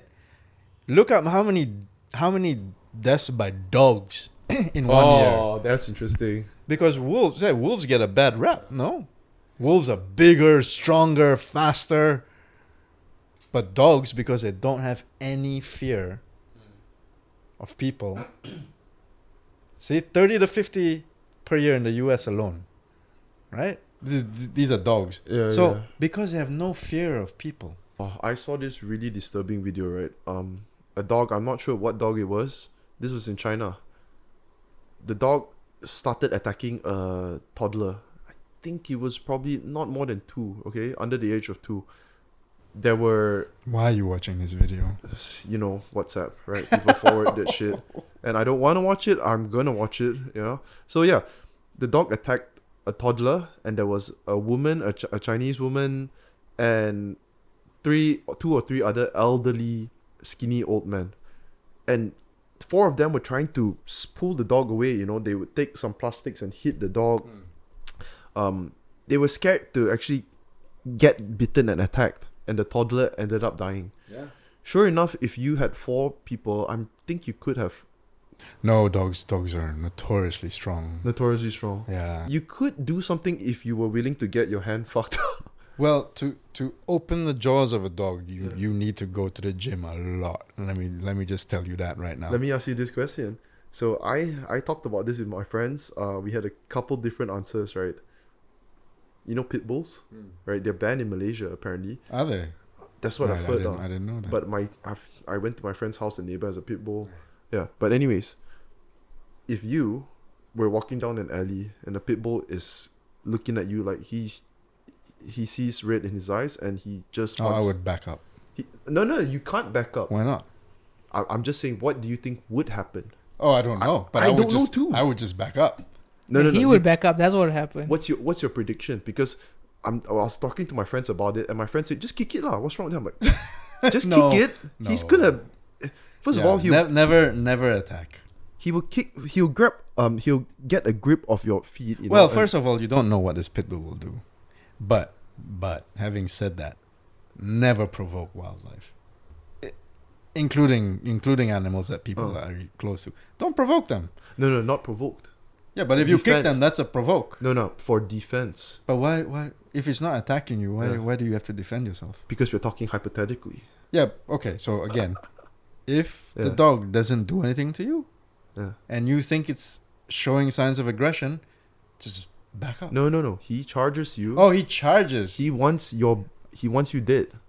How do you think it would turn out? I would just climb a fence, dude. But okay, do you think that it's possible a human your size is able to fight off a pit bull? That's what I want to know, because I don't know. I mean, you talk a lot about MMA, right? Sure. Just do a chokehold. That's the only way. Do Kimura, dude. That's the. What do you want to do? You can't get it in a toe lock, because he will bite your ass, right? For you to get a hold of his neck, he's gonna already rip your hands off. I mean, you're asking me this question just to make sure the pit bull's gonna win every single time, right? You're not wrong on that part. I think we know who to invite for our next podcast to it. A pit bull to it. The rapper or no, don't provoke animals. No, of course. Never provoke. One time when I was very very young, my helper took me to her friend's house. So just down the road, the friends, they were chilling, playing some cards. There was a dog over there. Obviously it's a dog that is kept at home, right? Their pet. I stood there. I was about the age of 6, and I stared at the dog. I was there maybe half an hour to an hour, and then I just decided to sit there and stare at the dog. Sure enough, the dog bit me and just didn't want to let go. That's another thing you don't want to do is stare at animals. Because that's a confrontation to them. For example, you go to a cafe and... I mean, you don't have to talk about wildlife or pets. Humans. Yeah, humans. Yeah. You just stare at someone, what do you think's going to happen? The guy's going to want to fight you. Right? Or he's going to run away, right? Yeah, two things. Yeah. Yeah, also your teeth, like you show your teeth like to animals as sign of aggression. Oh shit, yeah. So don't smile. Yeah, especially to macaques. Yeah, that's when they will charge. You get fascinated watching video, like if you could just watch a simulation of a gorilla versus a tiger. No. Huh? No. Who do you think will win, the gorilla and the tiger? So this isn't an MMA fight. Like no animal's gonna go up and go, nah, I'll beat your ass, so you're mine. Based on their instincts, what do you think would happen? So a tiger is only gonna do that if it wants food, right? Yeah. That's the only reason a tiger is gonna attack. If he only eats either gorillas. that, or they're protecting their cubs. Right. They're protecting their cubs. In that case, on land, the scariest animal in the world is a grizzly bear. A grizzly over a gorilla? You don't want to come between a grizzly and her cubs. Yeah, that's just not something you want to do. Have you ever watched the film The Grizzly Man? Yes. Oh yeah. Yeah, probably. So probably. Grizzly Man, this documentary of this dude, this was 20 years ago. He devoted his life to understanding. He's the one that died, right? Yes, of He course. got attacked by a bear that he didn't know. Yes, so he devoted his life to understanding these creatures, probably doing conservation work as well. He spent maybe 3 to 4 months every year just living out in the wild with the grizzly bears. I think it was in Canada, if I'm not mistaken. Alaska, Is it? I don't know. probably. Yeah, but yeah, he would spend months hanging like just hundreds of meters, maybe most of the time 100 meter only away from them, and after years and years of being so desensitized to their presence, he went closer and closer. And what happened at the end of the film, the Grizzly Man, there was a recording of his. There was no video because I think they couldn't. The video didn't capture that moment now, but there was a recording of the grizzly just eating him. So yeah. There was a video, I think, Was it? but it wasn't made public. He was eaten. I don't know if he was eaten because they didn't make the video public. Yeah, YouTube. There you can find the audio of it though. But so this is a lesson for us all. When you get too comfortable, you let your guard down. Sure. Right? And especially with wild animals. Yeah, it ain't the Jungle Book, you know. So I was charged by an elephant. That was scary. So I had video. I have video of it, and it's video like this. I had the camcorder in my right hand. Was the elephant alone? Well, no, we were surrounded by elephants, and we didn't see this big bull, and he charged around a corner. So my video just got this, so like this, and it just slowly went down like that. Like when it, and then he stopped because along that trail there was a small vine that just caught him, right? And he stopped. Why? I don't know. I don't know. I couldn't ask him. This was a while ago. Yeah. So I was with 4 of my colleagues, and when he stopped, like 2 seconds later, I looked at him and I said, "When were we gonna run?" Because he literally stopped 3-4 meters away from us. No way. Yeah. How long did he charge for? I mean, what was the distance? How far did he cover? So he came around a corner. So maybe I don't know. He came around a corner. We couldn't see him. You weren't gonna run. That's the truth. 4 of us just there. But why? It's dude. It's It was too fast.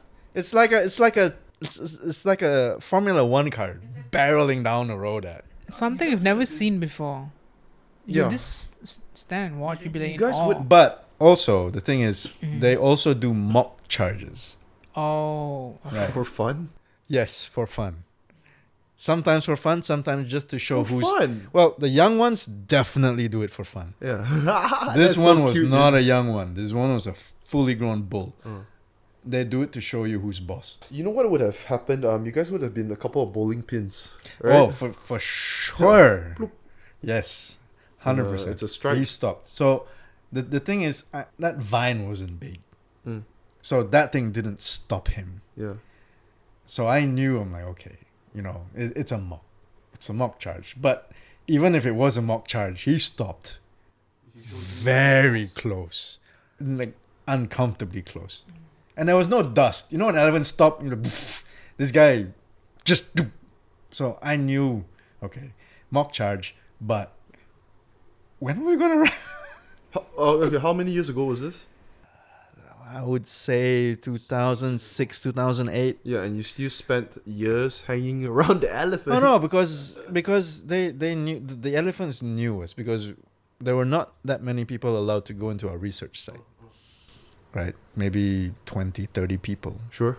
So they would know us. They would know how we smell. They would recognize. The one that charged you as well, he was very familiar with you. Probably. But they do that. So you actually believe that there was no intention of him trying to Yeah, kill because you? honestly, in Sabah, because Sabah you have the Bornean pygmy elephants, which are slightly smaller and less aggressive than the ones here. Yeah. There's only been one recorded case of an elephant killing someone. I've seen a lot of cases of at them infiltrating like villages or? Yes. But why is the reason they do that? Well, number one, so either they don't have enough food, so they're raiding the farms. Oh. But in India, a few elephants have become addicted to alcohol. Alcohol. What? Yes. Home brewed stuff. Uh-huh. People home brew alcohol. So elephants, individual elephants on a few occasions have repeatedly targeted these breweries to get drunk. Wow. What's their favorite brand? Legit, like Yeah. There are primates that eat rotting fruits on the forest floor. Oh, because they're fermented. But they're fermented, Yeah. so they get a bit drunk. rotting fruit. There's alcohol. If you have high sugar content in your fruits. Oh, okay. I mean, where does toddy come from? You know where toddy comes from. Because he's Indian. I'm also Indian. Are you in? No, What's my name? no. I completely forgot, What's dude. my name? It's Kennesh Manokaran. Yeah, but what's your Are you a quarter? Yeah, genetics don't really work like that. Yes, but I'm Chindian. Okay, okay, yeah, he looks as Chinese as you can get. Let me ask you this: are there any psychedelic mushrooms or plants in Malaysia? I don't know. Yes, for sure, 100%, definitely. I think you would have to ask the various tribes. Sure, you think they indulged in those? Yeah, a few of them definitely do.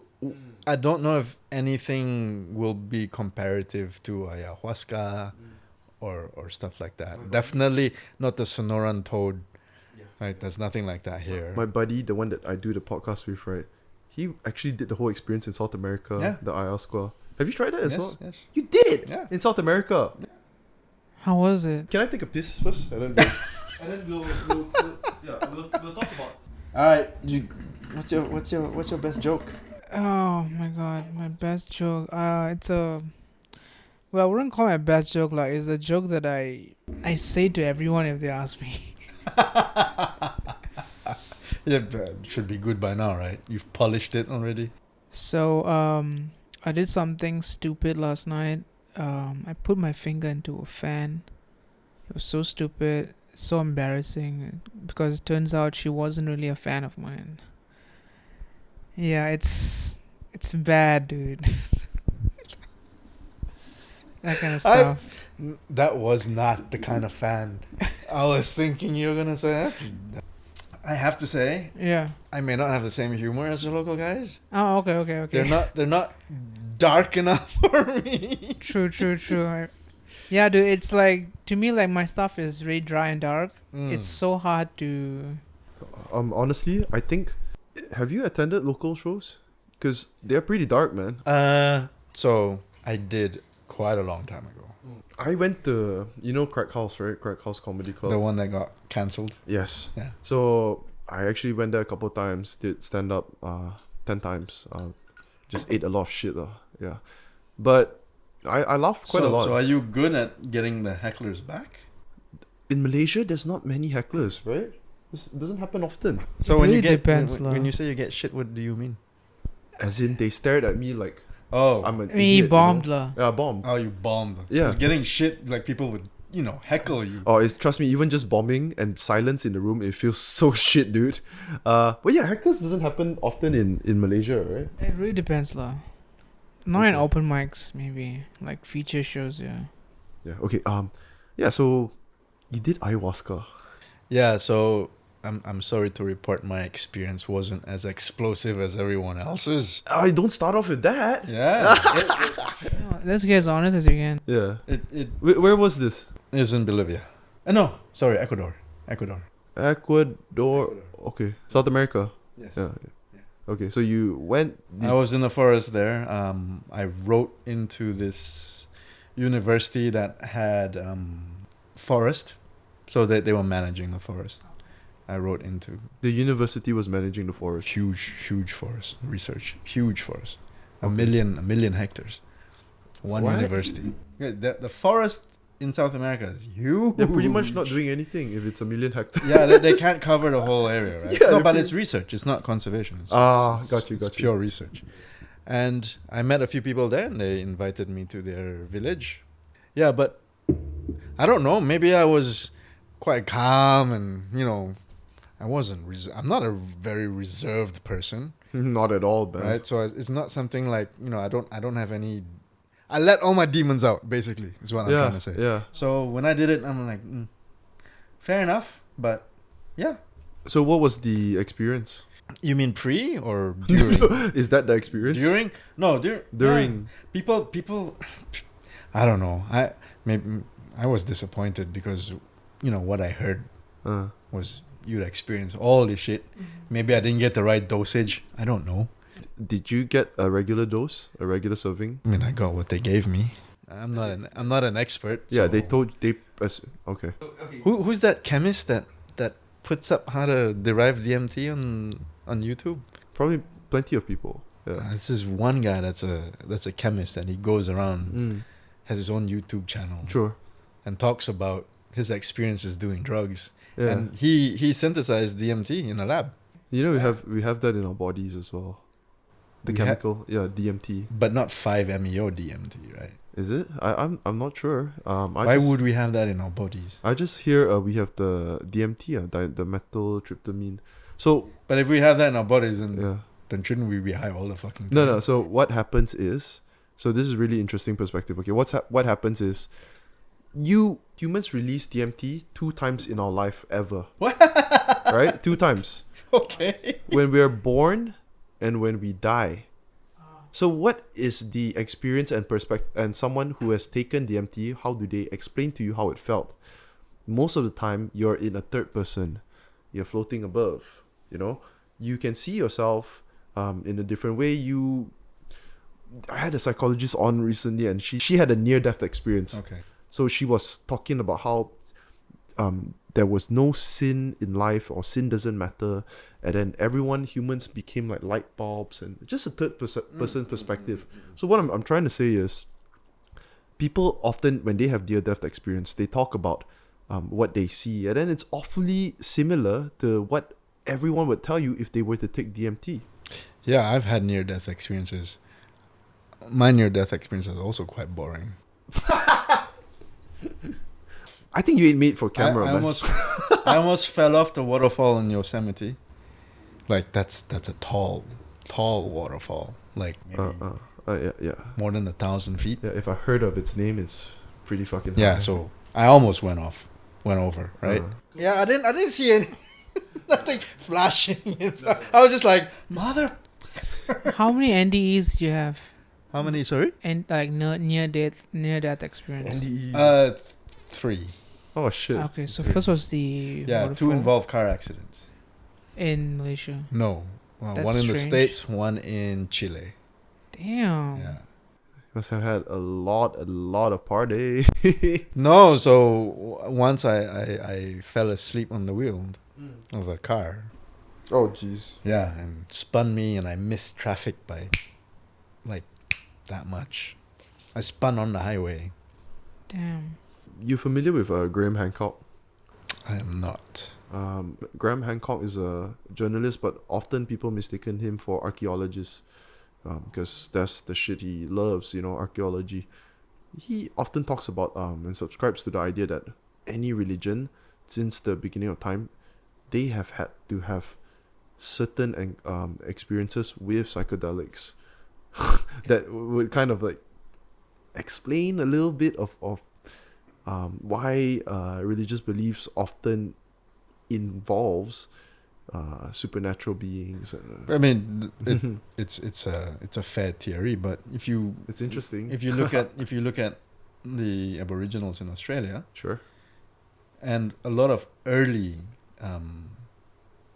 known religion, Mm-hmm. it's a way to explain natural phenomenon. Understanding of nature. Where did we come from? Why is there a rainy season? Why this season we get food and next season we don't get food? So it's a way to understand or to explain, right, why you get the rains and why you have to be thankful for the rains. So then you create a god. Yep. Or you create your origin story. Yep. So it's a way to explain Yeah. what you see, Mm. but you don't know enough of. Yep. So these are early religions. Yep. And I would also say that life feels a bit more soothing and comfortable if you have something that explains everything. Rather than Yeah, I think most people do it. I think most people subscribe to that. I don't. I don't. You're talking about what? A higher power? You're talking about No, higher so power? I don't believe in God or religion. Yeah. I could definitely tell that from the moment I met you. Really? From the moment you met me? Yeah, the moment. Okay. What The gave it away, moment. dude? Huh? What gave it away? What gave it away? His fucking accent. There's a lot of Americans that are religious. Okay. What gave it away? Your accent. You requested for beer on the podcast. People who believe in God don't ask for alcohol. You would have asked for wine. Of course, right? wine and bread. Yes, wine and bread. Okay. I do think that it does explain a lot, you know. Life would be so much more simpler, you know, if you had things in black and white. True, but don't you think the whole art of creating stuff is wonderful? Because if it's black and white and you already know what's to come and what has been, Which is nothing has been, right? but God has been, and then when you die, you either go to Heaven or hell. purgatory or hell or heaven. Sorry, Yeah. there's not much point, right? Yeah, everything is laid out for you, and be like, what am I even here for then? Like, Because the thing is, right, like, people who, let's say, for example, Christianity, right? People, they do believe in evolution as well. Just not the evolution of... I think the Pope said evolution is not against the word of God. This current Pope or the one before. There's a lot of them. Yeah. I wouldn't know. So there's only that. So maybe the one right before. I assume that they've always been for evolution, except when it comes to primates and humans. Maybe, yeah. Maybe that's where they draw the line. For some reason. But if it's black and white, then why do we need to take drugs? Why do we need to experience something else? Need to. That We need to, because that's where that's the mother of creation. What sort of drugs are you referring to? Why? Psychedelics. Psychedelics. Oh, I thought you were talking about like a medical, like commonly used medical drugs. No, You see, that's the thing. A lot of people would also disagree because when you say the word need to, a lot of people have not taken it. because there's laws. Because they feel that they're committing a sin or it's not proper. But values in different religions and cultures are different. They're all values, Yeah. right? I mean, think about it. Like Native Americans, Yeah. Aztecs, Incas, whoever, Hindus. They all do drugs. They all did drugs. They still do it. You're talking about there's been evidence that they have done it in over like centuries, not century, yeah. But for some reason, we live in a world where it is. You have laws. Yeah, Yeah. you have laws, but why is Escobar so famous? Why? Why is the Taliban selling so much heroin? If no one's gonna buy it, police everywhere get bought by drug dealers. People assume that it only happens in Colombia, South America. Think again. When I was 6 or 5, what my Filipino mate told me, I will never forget that the government is the one that supplies all the drugs in Philippines. Yeah, so I was 5 years old, and she was dropping some real knowledge. The ex-president Duterte just shot all the drug dealers. yeah. What happened in that? When he came to power, he said, "I'm gonna shoot all the drug dealers." Okay, no, like drug dealers will be shot. Okay. Do you actually like shoot them? Yeah, a lot of them. A lot, man. Oh shit. There were so many lawsuits against his government. It's the first time drug dealers had more bullets in their body than drugs. Yeah, he shot up a lot of drug dealers. How long did you spend in the States? First stint, 10.5 years, maybe. 10.5 years, long time, man. And then I keep going back because my sister and my friends are there. You know, when I was growing up, just in high school, I've said this many times, a few times on the podcast, but one of my dreams was, because I was heavily influenced, I'm not gonna lie, by American Pie. So I thought that I my dream was to go to America, high America, yeah, and stay in the dorms, live that frat boy. So life. yeah, I mean, college is pretty fun in the States.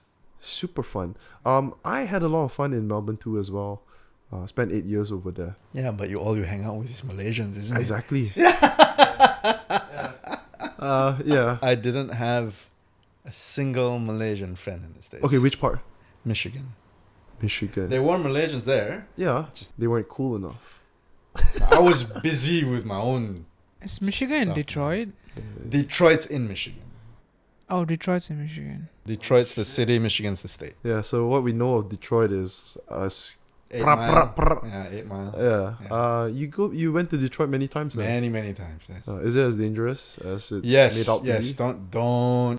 If you're unlucky, yeah, it's bad. You ever hear? I have cousins that Hear gunshots? Yeah. Yeah, of course. yeah, like he mentioned this to me 20 years ago. He said sometimes it depends on the city. You hear it every night. Yeah. You do. And you continue to stay in the city. So the one I didn't stay in Detroit. I You stayed- never stayed there. No, never stayed in Detroit. Okay. 30 minutes. What happens if you turned up at a nightclub in Detroit? Oh, I always go to nightclubs in Detroit. You do? Yeah. But you said you never stayed there. Just for the weekend, is it? Or No, it's 40 minutes from my house. what happens if You just stay on the highway. Do not veer off the highway. No, I mean the nightclubs. Oh, good nightclubs. But are there is it as rowdy? As rowdy as what? Rowdy as in fights get started all the Not time in the and shit? nightclubs. Okay, people want to have fun. They want to have a good time. They want to waste their money. Yeah, it's not like, going a rap battle, maybe, where people got beef. That might be a bit different. Yeah. I remember something by one of my friend who stayed in, I forgot what place. He stayed in the party in the Playboy's top 10 party colleges, right? And he mentioned to me, these are some wild stories. Okay, he mentioned that. So there's a row of what do you call it, hostels or student accommodations. When it's party week or what, or not party week, just every day, right? Some places they would open their doors. You want to go in, you leave all of your clothes. You're pretty much nude. You leave all of your clothes at the hanger. Yeah. You better take Viagra, man. Oh. You don't want to go in with a limp dick, right? Yeah. And if it's cold outside, like, not going. Not going. So imagine he was telling me this shit. I was like, what, 15, 20? No, I was younger than 15, 10. I was like, wow. And then in my mind, I'm like, oh, American Pie is so cool. And yeah, I wanted that life. American Pie. I mean, I'm sure it happens.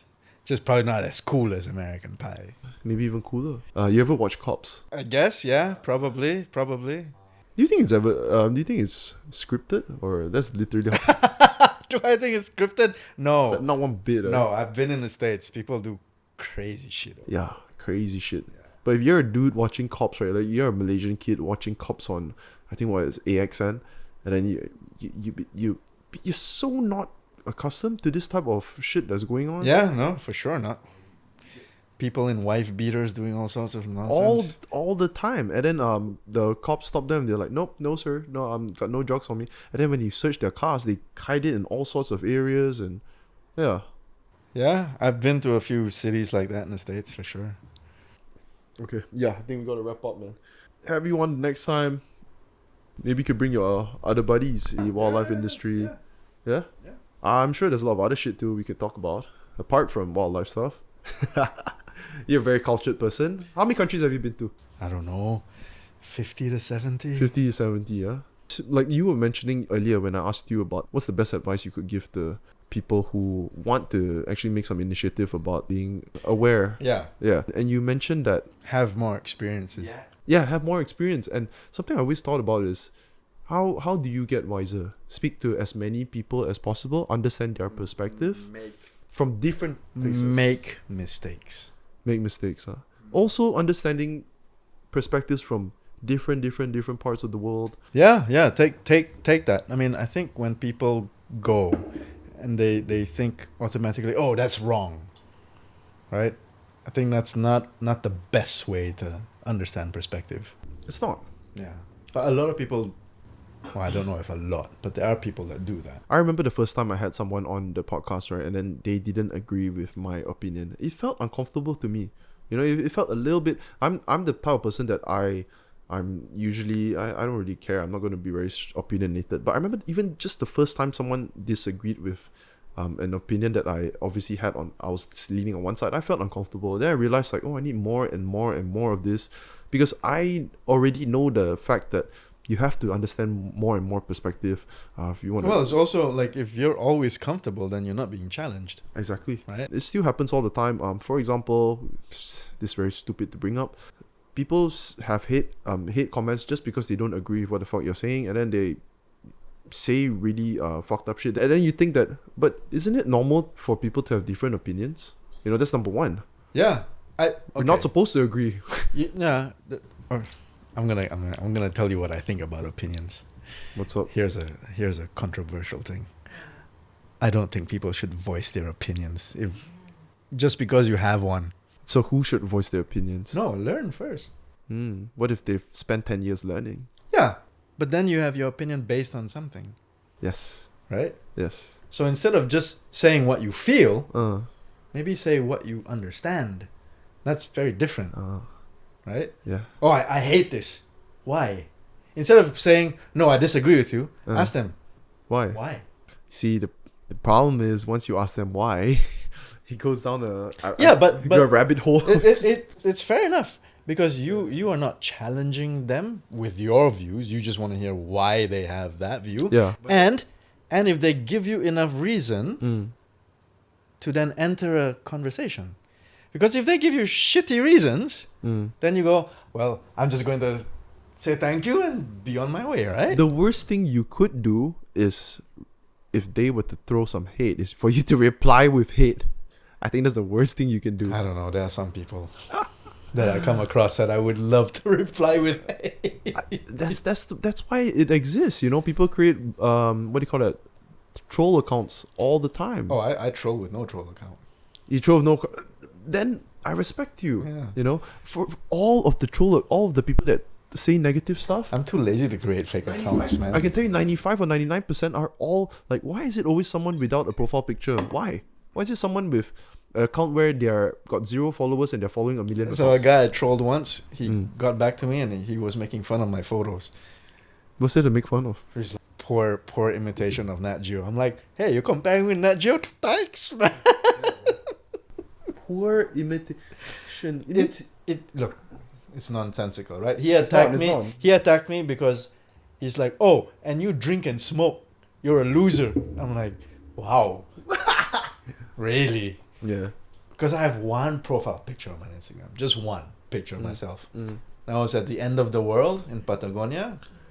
And I had a cigar and a nice whiskey, right? Yeah. To celebrate me reaching the end of the road. That's Yes. Uruguay, right? I know, Chile. Why is it called the end of the world? It's the end of the world. It's the southernmost point in the world. Okay. The opposite of the North Pole. No, so Antarctica is the South Pole, but Antarctica, there's no real inhabitants. It's just researchers. So this is the southernmost point of the inhabited world. But not really. Fair enough. Fair enough. It's beautiful. No, really, I do. I looked at your Instagram post. Fucking beautiful. All of that shit. And to be honest with you, when I'm your age, I want to be able to have seen as many places. Like Go. You gotta just go, man. It's a choice. It's a choice. Yeah, it definitely is, right? Okay. Let's fucking wrap up, man. It's 2 hours. Let's wrap up, yeah. Yo, guys, if you have watched up till this point, it's been 2.5 hours. I hope you've learned a lot and enjoyed our conversation. Usually I would ask someone to leave an emoji based on the episode, but this time type in the comments, let's get it, if you have watched up till this point. And if you've especially enjoyed the episode and watched till this point, type let's get it with a splash of water next to it to symbolize your jizz. And guys, give it up for Kennesh. We'll just call you Ken. Ken right? is good. Yeah, Kennesh, call him Ken. Wildlife conservationist, and also very interesting dude and cultured. And I'll have you on the next time. Pleasure. And see you guys in the next episode. Also, thank you for Harish helping out. See you guys in the next episode. Cheers, man. Missing my homies, I'm missing my oldies, my brothers, my cronies. We all went to court, but before only courts that we knew were the ones where we were shooting three, selling Kobe. To a legend, rest in peace to the old me, rest in peace to my brothers, rest in peace to my whole team. The oldest, I'm missing my shawty.